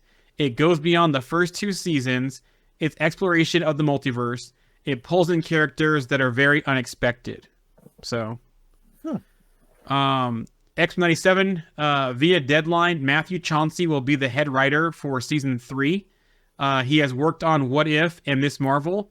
He was responsible for these episodes of What If also. Star-Lord T'Challa, Crazy Hank, Zombies, Ultron, Nova Nebula, Celestial Peter, Happy, Hela, and Strange Supreme. The third season is currently in development. Bo DeMaio's work has been revised and completed for season 2. Okay. So, Daredevil, also from the Marvel podcast, Brad Wunderbaum compares Daredevil Born Again to X-97. It is incredible, it's reviving, and something fans love, but taken in a new direction. These characters have matured, the universe is different than it was, things have changed. He went on further to say, these characters have matured, things have changed, society's changed. Matt and Wilson have changed, and their characters are going to collide in ways we've never seen before. It's no longer enough to try and murder each other. There's a whole game of politics at play. And that's interesting, too, because Fisk will be ready for mayor. Mm-hmm. Matt, I will talk about that shortly, about the Spider-Man Noir series. That's coming up, too. Zombies, Brad Wunderbaum, also via the Pop Marvel podcast, says he's mostly excited for people to see what they've done with the Disney Plus Marvel Zombies. He also talked about Friendly Neighborhood Spider-Man. He said that via the podcast also, there are twists and turns in Disney Plus, your Friendly Neighborhood Spider-Man series. Oh, I skipped something. Oh, no, X-97. Did I already talk about that? Oh, I forgot to put this part up above. Sorry. So back to X-97 news. Brad Wunderbaum also said that we're well on our way to creating something that hits the heights of the first season. I know the first season is an emotional ride, and that ride continues in a very X-Men fashion in the second season. So back to X-97. Eyes of Wakanda, Wunderbaum also said in the podcast about Eyes of Wakanda, it's an awesome show. The action is insane. The storytelling is fantastic. It's both about the history of Wakanda, but also expands into the greater MCU in different time periods. If you're a fan of the movies, this show is going to be a real treat. Now, this is also going to feature an Iron Fist as well, and also some Greek mythology from what I've heard as well. So I'm looking forward to that one. This sounds like it's going to be a pretty cool series, Eyes of Wakanda, because it's going to explore the history of Wakanda, the past, the time periods, like he said. It's going to be a pretty cool show. Agatha All Along, which we got a trailer this week as well for that. Wunderbaum also via the podcast says it's really fun, but it's really scary and it gets quite dramatic. She's an amazing anti-hero. The show lures you in with the fun of Halloween, and before you know it, you're crying. There are deadly stakes. It's a fun ride, but it's a dangerous one. Via Variety, Variety has confirmed Joe Locke will be playing Billy Kaplan and Agatha All Along, but they since changed that, so I'm not sure if they got their hands slapped for that. Here from the chat here, I need to get caught up real quick. What are the current live action plans with their Wakanda-related stuff? There's supposed to be a Black Panther 3, and details are fuzzy, but we might see like a passing of the torch to young T'Challa from Shuri. But there's been conflicting things on whether it's going to be pre or post Secret Wars. RMC says, yes, I'm ready for zombies. And then Matt says, I've changed my hopes for Agatha. Yeah. I agree with Matt there. I was very skeptical of it because I know they were talking about it being like a musical, and I know RMC and I have both expressed our frustration with musicals and stuff like that. But yeah, I mean, it looks scary, it looks creepy, and I love that scene where the lady's like talking and she's like, sweetie, and there's like the person like crawling all around like they're possessed and everything like that, you know? So, yeah, I'm really curious to see what they do with it. I mean, there still might be a musical episode, but it doesn't seem like the whole show is going to be a musical. Yeah. It's great, so. Yeah, I'll wait to see what happens. I kind of liked it. You know, my best musical thing I've ever seen, The Simpsons, the Planet of the Apes musical. That was pretty cool. But, you know, that keeps my mind. You know, and I like other musicals as well, so I'm not too worried about it. But RMC said, just praying the singing in Agatha is kept to a minimum. One episode will be okay. Matt says, it wasn't something I really wanted, but that Agatha trailer looks promising. Matt says about Black Panther, I'm happy for Black Panther 3. I love to see them do Intergalactic Empire of Wakanda with T'Challa Jr. though. That's like that. Marvel officially confirms the Agatha release. The trailer came out. They also said this Halloween season, Agatha Harkness returns. Experience the 2-episode premiere September 18th on Disney Plus. So there you go. Okay. 2-episode premiere. Now, Matt asked about Spider Noir, so here we are. Nicolas Cage live action Spider-Man Noir will be 8 episodes long, and that was confirmed by Cage in an interview. He described Spider-Man Noir as more of a pop art mashup, like a Liechtenstein painting with some sparkle to it. It's not really people beating people up. Monsters are involved. It follows Nicolas Cage as an aging, down on his luck private investigator in 1930s New York who must confront his past as a city's sole superhero. Lamorne Morris has been cast as Robbie Robertson. Brendan Gleeson cast as the villain, but the character is being kept under wraps, though. Via Dinner RPK, the Sandman will appear in the series, but also will feature Nicolas Cage as Ben Reilly. The character will still have his noir look, but he'll go by Ben Reilly instead of Peter Parker. Okay. I have some Bushman news. Marvel Studios is current. Let me go to the chat here real quick. Matt says pop art mashup. Oops, I clicked off it. Pop art mashup. I'm in. Yep, that sounds pretty cool. But Bushman, it's being talked about that Marvel Studios has begun casting for the Bushman in the MCU.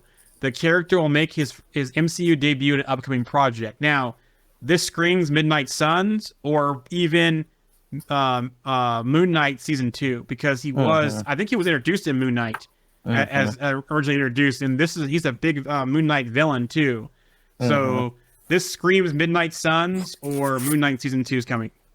Yeah, I could be wrong, but I thought that he was like around in proximity when, you know, Moon Knight becomes Moon Knight, when he makes that deal to accept being the Moon Knight. You know what I'm saying?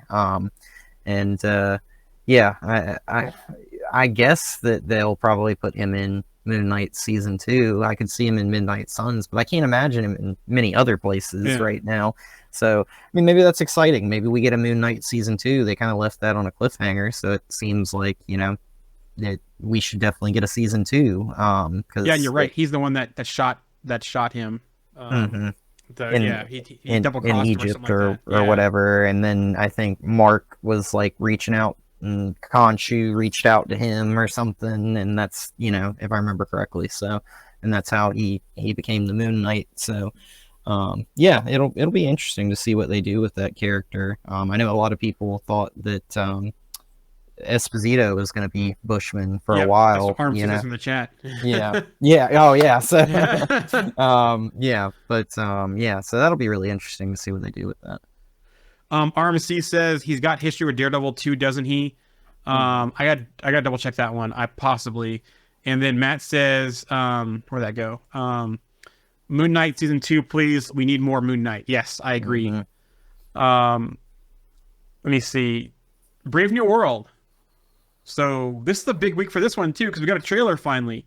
But Sabra is via Data RPK. Sabra is still part of the project. It was reported to have a major leading role. The synopsis of the film is, after meeting with the newly elected president Thaddeus Ross, played by Harrison Ford in his MCU debut, who's filling in for the departed, passed away, William Hurt. Sam finds himself in the middle of an international incident. He must discover the reason behind a nefarious global plot before the true mastermind has the entire world seen red. Now, this trailer looks good, and it's in the fashion of the previous Captain America movies. It almost feels like Winter Soldier-esque, you know, the kind of spy film and the high-stakes stuff. We see basically President Ross, you know, clowning Sam, saying is like, you're not Steve Rogers, you know, which Sam obviously isn't.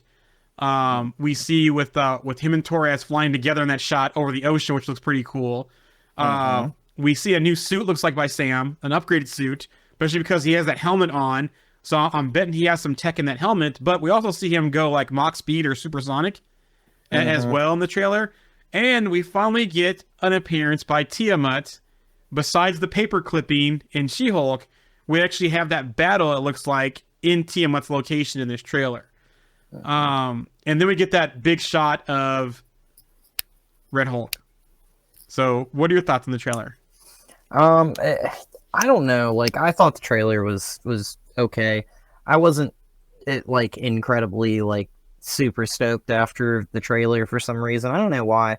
I think Mackie looks awesome. Like his suit looks great. I think some of the shots looked great, but I think it gave us like a little taste, but it didn't really give us that much. If you know what I'm saying, like it was got like you excited, yeah. Like it was like I'm like, okay, I'm more interested, but I don't really think that there was really anything in there that was really like, oh, I didn't expect this to, you know what I'm saying? Like other than like Tiamat potentially appearing in this, like I didn't really seem too shocked. Like we knew Red Hulk was coming, and I think that scene at the end of the trailer was like, oh wow, like he catches the shield and throws it down, kind of type of deal. And I'm like, Sam, like why would you throw the shield at a Hulk? Like that just seems stupid, But I mean, I'm assuming kind of going into this that I almost feel like they have to at some point recognize the identity of the Red Hulk in this movie as being Ross, just for the simple fact of he's president, and it's gonna be a little bit hard for him to sneak away as the Red Hulk and disappear, and then come back.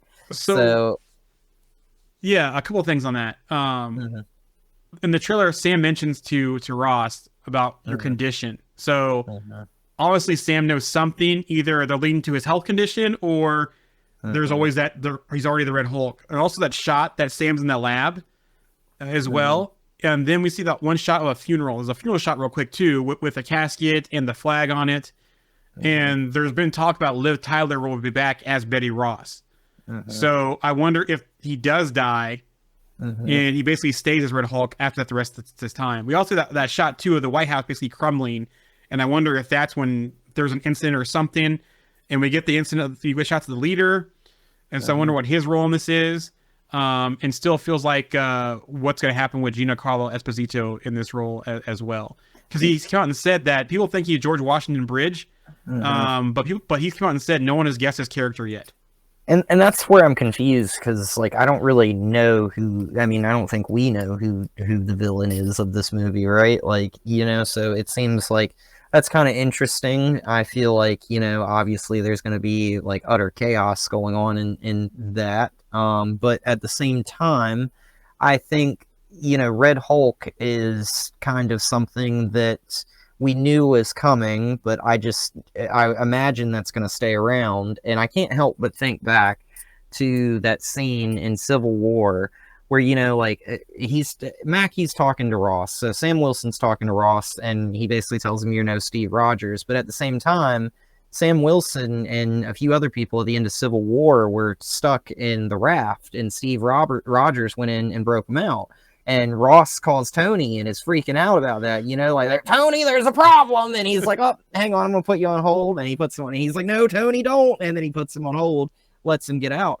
So it's like, I don't know if there's some sort of maybe animosity towards Sam Wilson, maybe at the same time, because like Ross, like, he makes that line about I'm trying to put Captain America kind of like back into swing of things, but to make him like an official military position or asset or something like that, or yeah. But at the same time, I almost feel like that's one of those things where he's like trying to maybe do that so he can eventually be like, oh, like maybe Captain America's outdated and we got this Red Hulk guy over here that like, and it's like Ross like pumping himself up or something. But yeah, I mean, like that was my first thought watching this trailer about Civil War and thinking about that. And I was like, wow, like Ross like has kind of come full circle on Sam Wilson, because he was trapped in the raft at one point, and now he's like, I want you as Captain America kind of back in the swing of things with the government. So I'll be really interested. I hope we get more trailers kind of moving forward. I feel like, it gave us a taste, but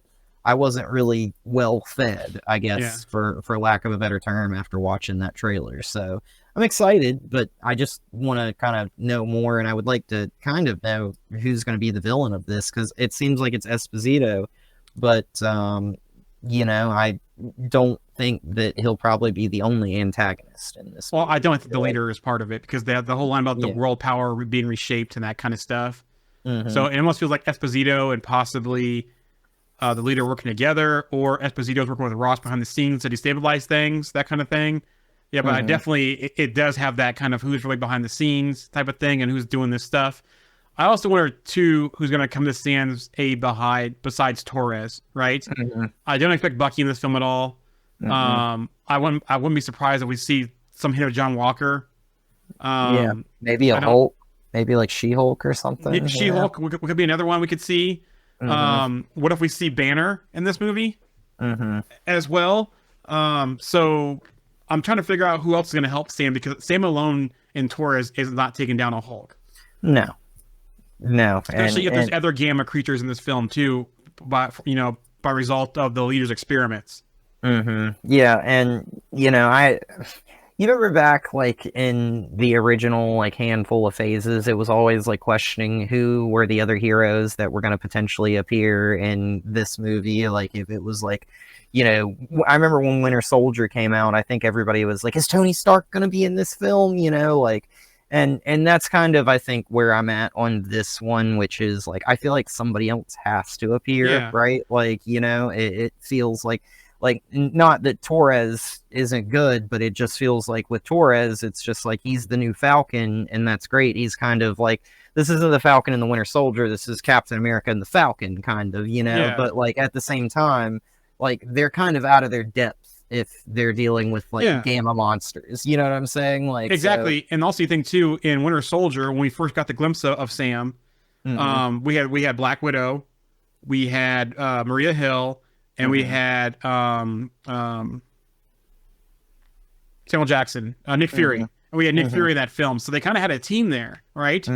Plus we had the people who want to be on we had Agent Carter. I aim to please. Oh, be quiet.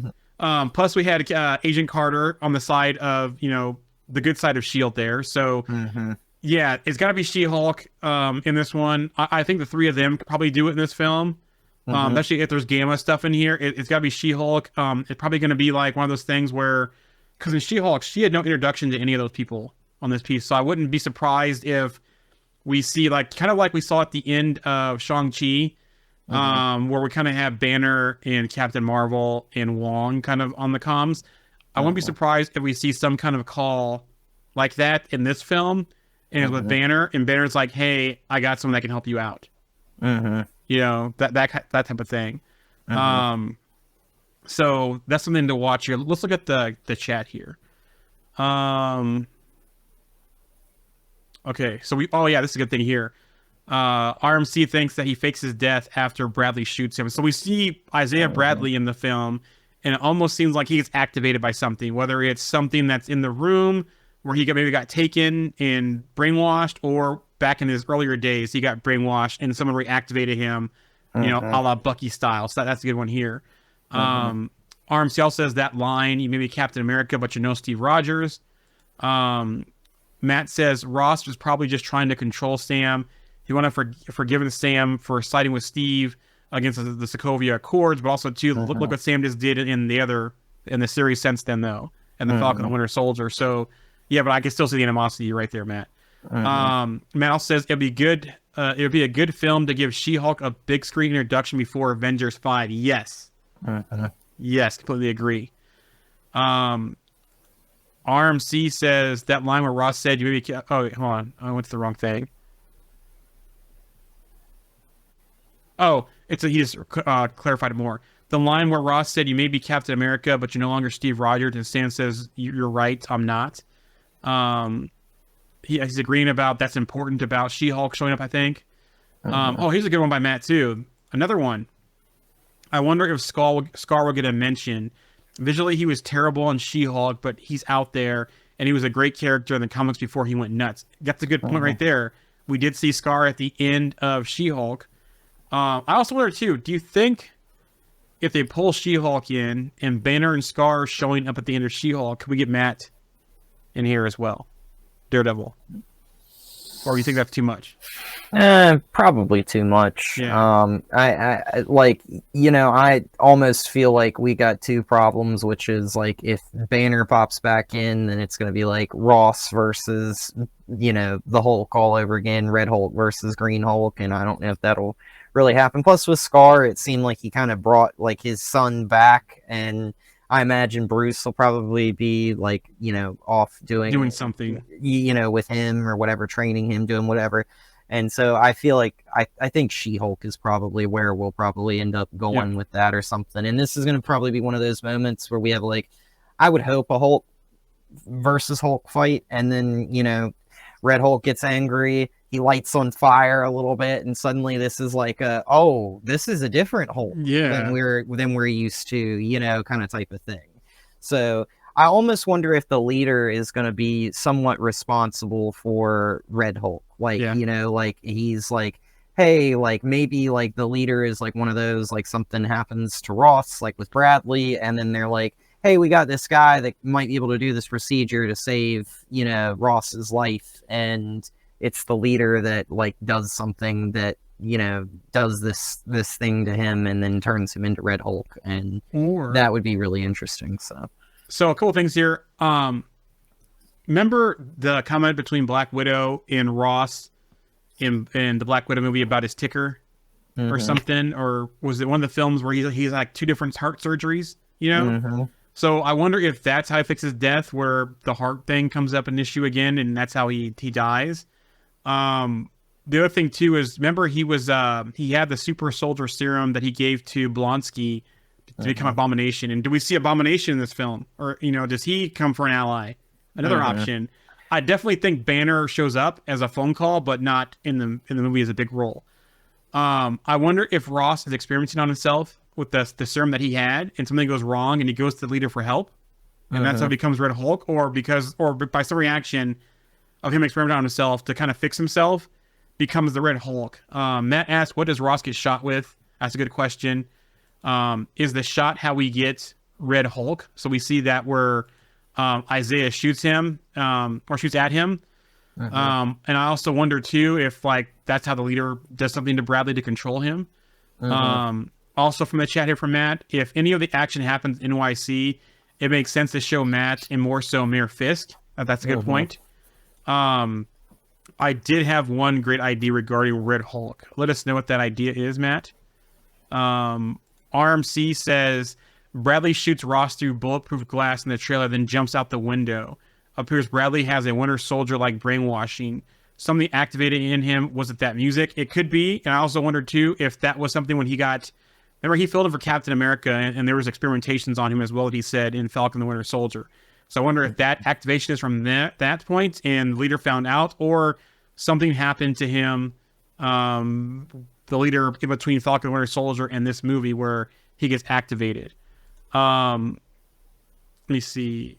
I'll just throw this out there. One of the off-screen fights that I wish we had on screen was when, Bradley told told basically Sam Wilson that him and Bucky had met before, and he ripped Bucky's arm off and he escaped. Like, that would be so awesome to see a young Bradley fight the Winter Soldier. Like a flashback? Yeah, just like a little brief, like 3-minute flashback or something like that. I would love to see that. So RMC says, don't know when whoever did it got to him. Was it when he was imprisoned years ago? Yep, same thing, and lead it recently. That's the thing I'm asking too as well. Maybe that's one of those things where it was like, when he was in prison and being sent out in the field, maybe that was something that was done underneath S.H.I.E.L.D., and S.H.I.E.L.D. had Hydra that was in them all that time, so maybe somebody in Hydra, like, got to him that was, you know what I'm saying? Like, and then Black Widow dumped all that data on the internet, and that's how the leader found it? Yeah, so maybe something like that, I'm not sure, so... In the comics, when we first saw Hulk, they misled the reader into thinking that it wasn't Ross. So what if the MCU Red Hulk ends up not actually being Ross, but GW Bridge? Yeah, what if Gina Carter is the Red Hulk? That'd be interesting too. Another thing we didn't think about too, as in their ally, there's a lot of young Avengers talk, right?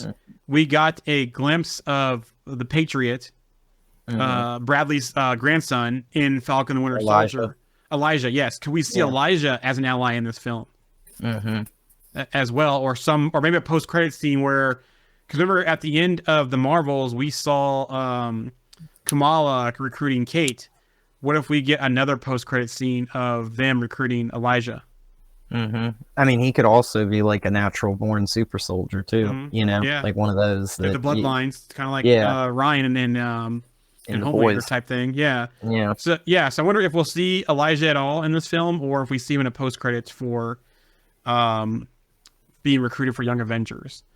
But definitely interesting, and it seems like there's I think Ross might be compromised too and trying to do some stuff, and that's why the whole world power thing changing. So definitely another level of spy espionage type film going on here, in the similar fashion to Captain America films. Moving on, Marvel Animation will have their own panel at D23 in August, showcasing new details and first looks for Eyes of Wakanda, What If Season 3, X-Men 97, and Your Friendly Neighborhood Spider-Man. The animation will have its own panel separate from the main Marvel Studios showcase.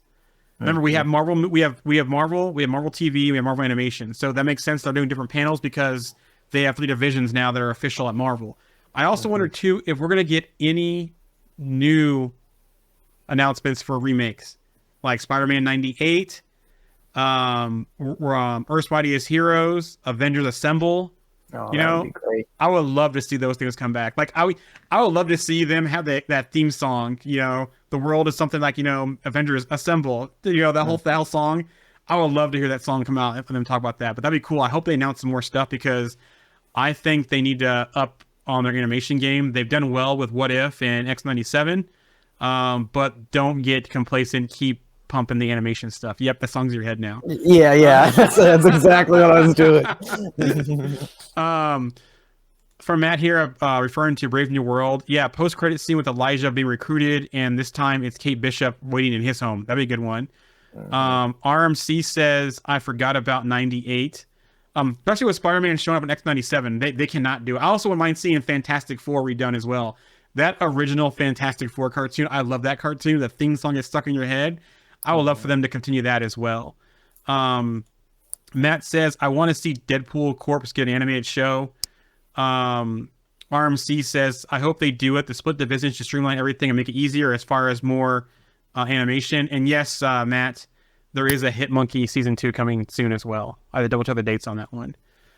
Another thing, too, is that Marvel Studios will be at San Diego Comic-Con. Hall H panel, July 26th, 6 p.m. Pacific time. The panel will be 1 hour long.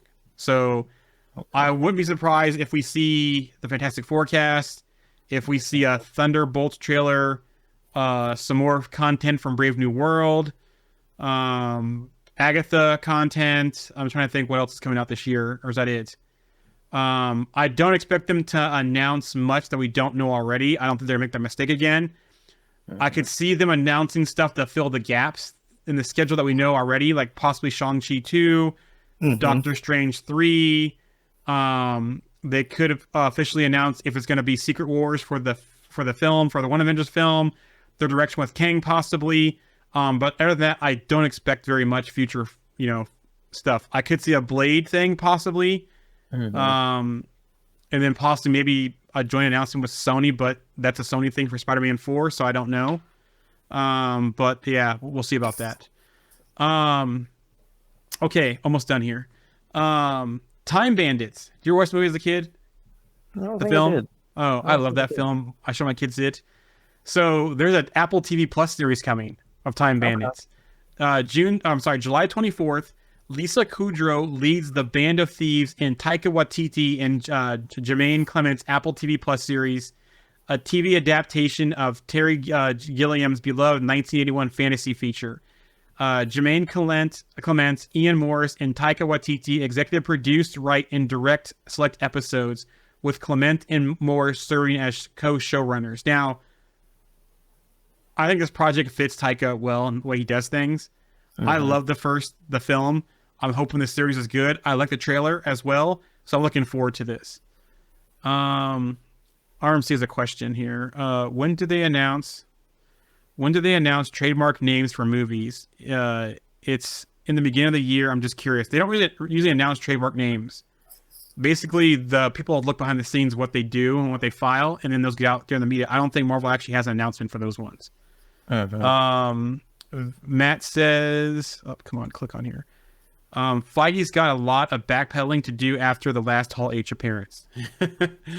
Yeah, that's why I don't think we'll get a lot of stuff future forwarding, because that was last time we saw Mahershala Ali, and the whole Blade announcement was last time, and that is still trying to figure out what's going on with that film. So yeah, I don't see a lot of stuff happening there. Bag of Time Bandits is going to be a 10-episode series with a 2-episode premiere. Okay. Shrek news. Shrek 5 is coming. Set for July 1st, 2026. Mike Myers, Eddie Murphy, and Cameron Diaz are returning. Antonio Banderas' return as Puss in Boots has yet to be confirmed. There is no director announced yet. So, I like the Shrek films. They're fun.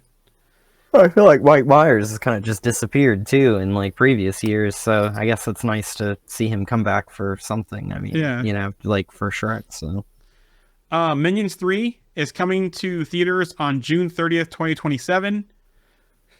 And last thing, we have some Paramount Plus news. So at first it was reported that Max and Paramount Plus may merge in the future as Warner Brothers and Paramount have expressed interest. But now it's being reported that Skydance and Paramount have reached an agreement to merge. And so I don't know what's going to happen there, but it looks like Paramount's get moved around again after they just did the whole thing with Discovery Plus, and that was them, right? Paramount, Discovery Plus, all that kind of stuff. I'm not too sure, to be honest. But I know Paramount just did some more stuff, so we'll see what happens there. I feel like a lot of these streaming services are going to end up consolidating because there's just so many of them out there, and at this point, it's like we're getting as many cable services as there's like channels on cable now. You know, so at least though with the streaming stuff, it's easy to cancel, and you're not locked into a contract. So that's nice about streaming because you can do a la carte. You can pick what you want to watch. You can bundle them. If you don't want to watch something, you can cancel it. So that's the nice thing. From the chat here, Map says the first Puss in Boots was the best film of the Shrek franchise. And then RMC says Disney is waiting for that merger, so they will acquire Paramount too. They need to acquire Sony Entertainment. I'm just kidding. Anyways, that's all we have today. Any other thoughts before we close things down? No. Looking forward to The Boys for next, I guess the finale, the final episode, and can't wait to see where that goes and leads into season 5. So, and just a reminder, next time we stream on the 21st, it should be a double header day, as Alex and I will be talking about The Boys season finale, but we will have Mr. Andy Steed back to talk about the Deadpool preview. And then our following episode, we'll be back for the Deadpool review. So looking forward to having Andy back. I don't think we had him back since before the holidays last year. So we're looking forward to it. Also, too, for those of you who listen to the show, we typically are able to stream on the Facebook page as well. But Facebook recently changed the requirements to be able to stream. So please, on Facebook, if you're not following the page, follow the page. That way we can stream back to the page. If you want to, follow us today, you can watch the stream on YouTube, Twitch, Twitter, Kick, and Trovo. If you listen to the audio only, please. Oh, I'm sorry. And YouTube also we stream as well. I share the YouTube link to the group. If you listen to the audio only on your podcast apps, please give us a review, a thumbs up, whatever. We're open to suggestions as well.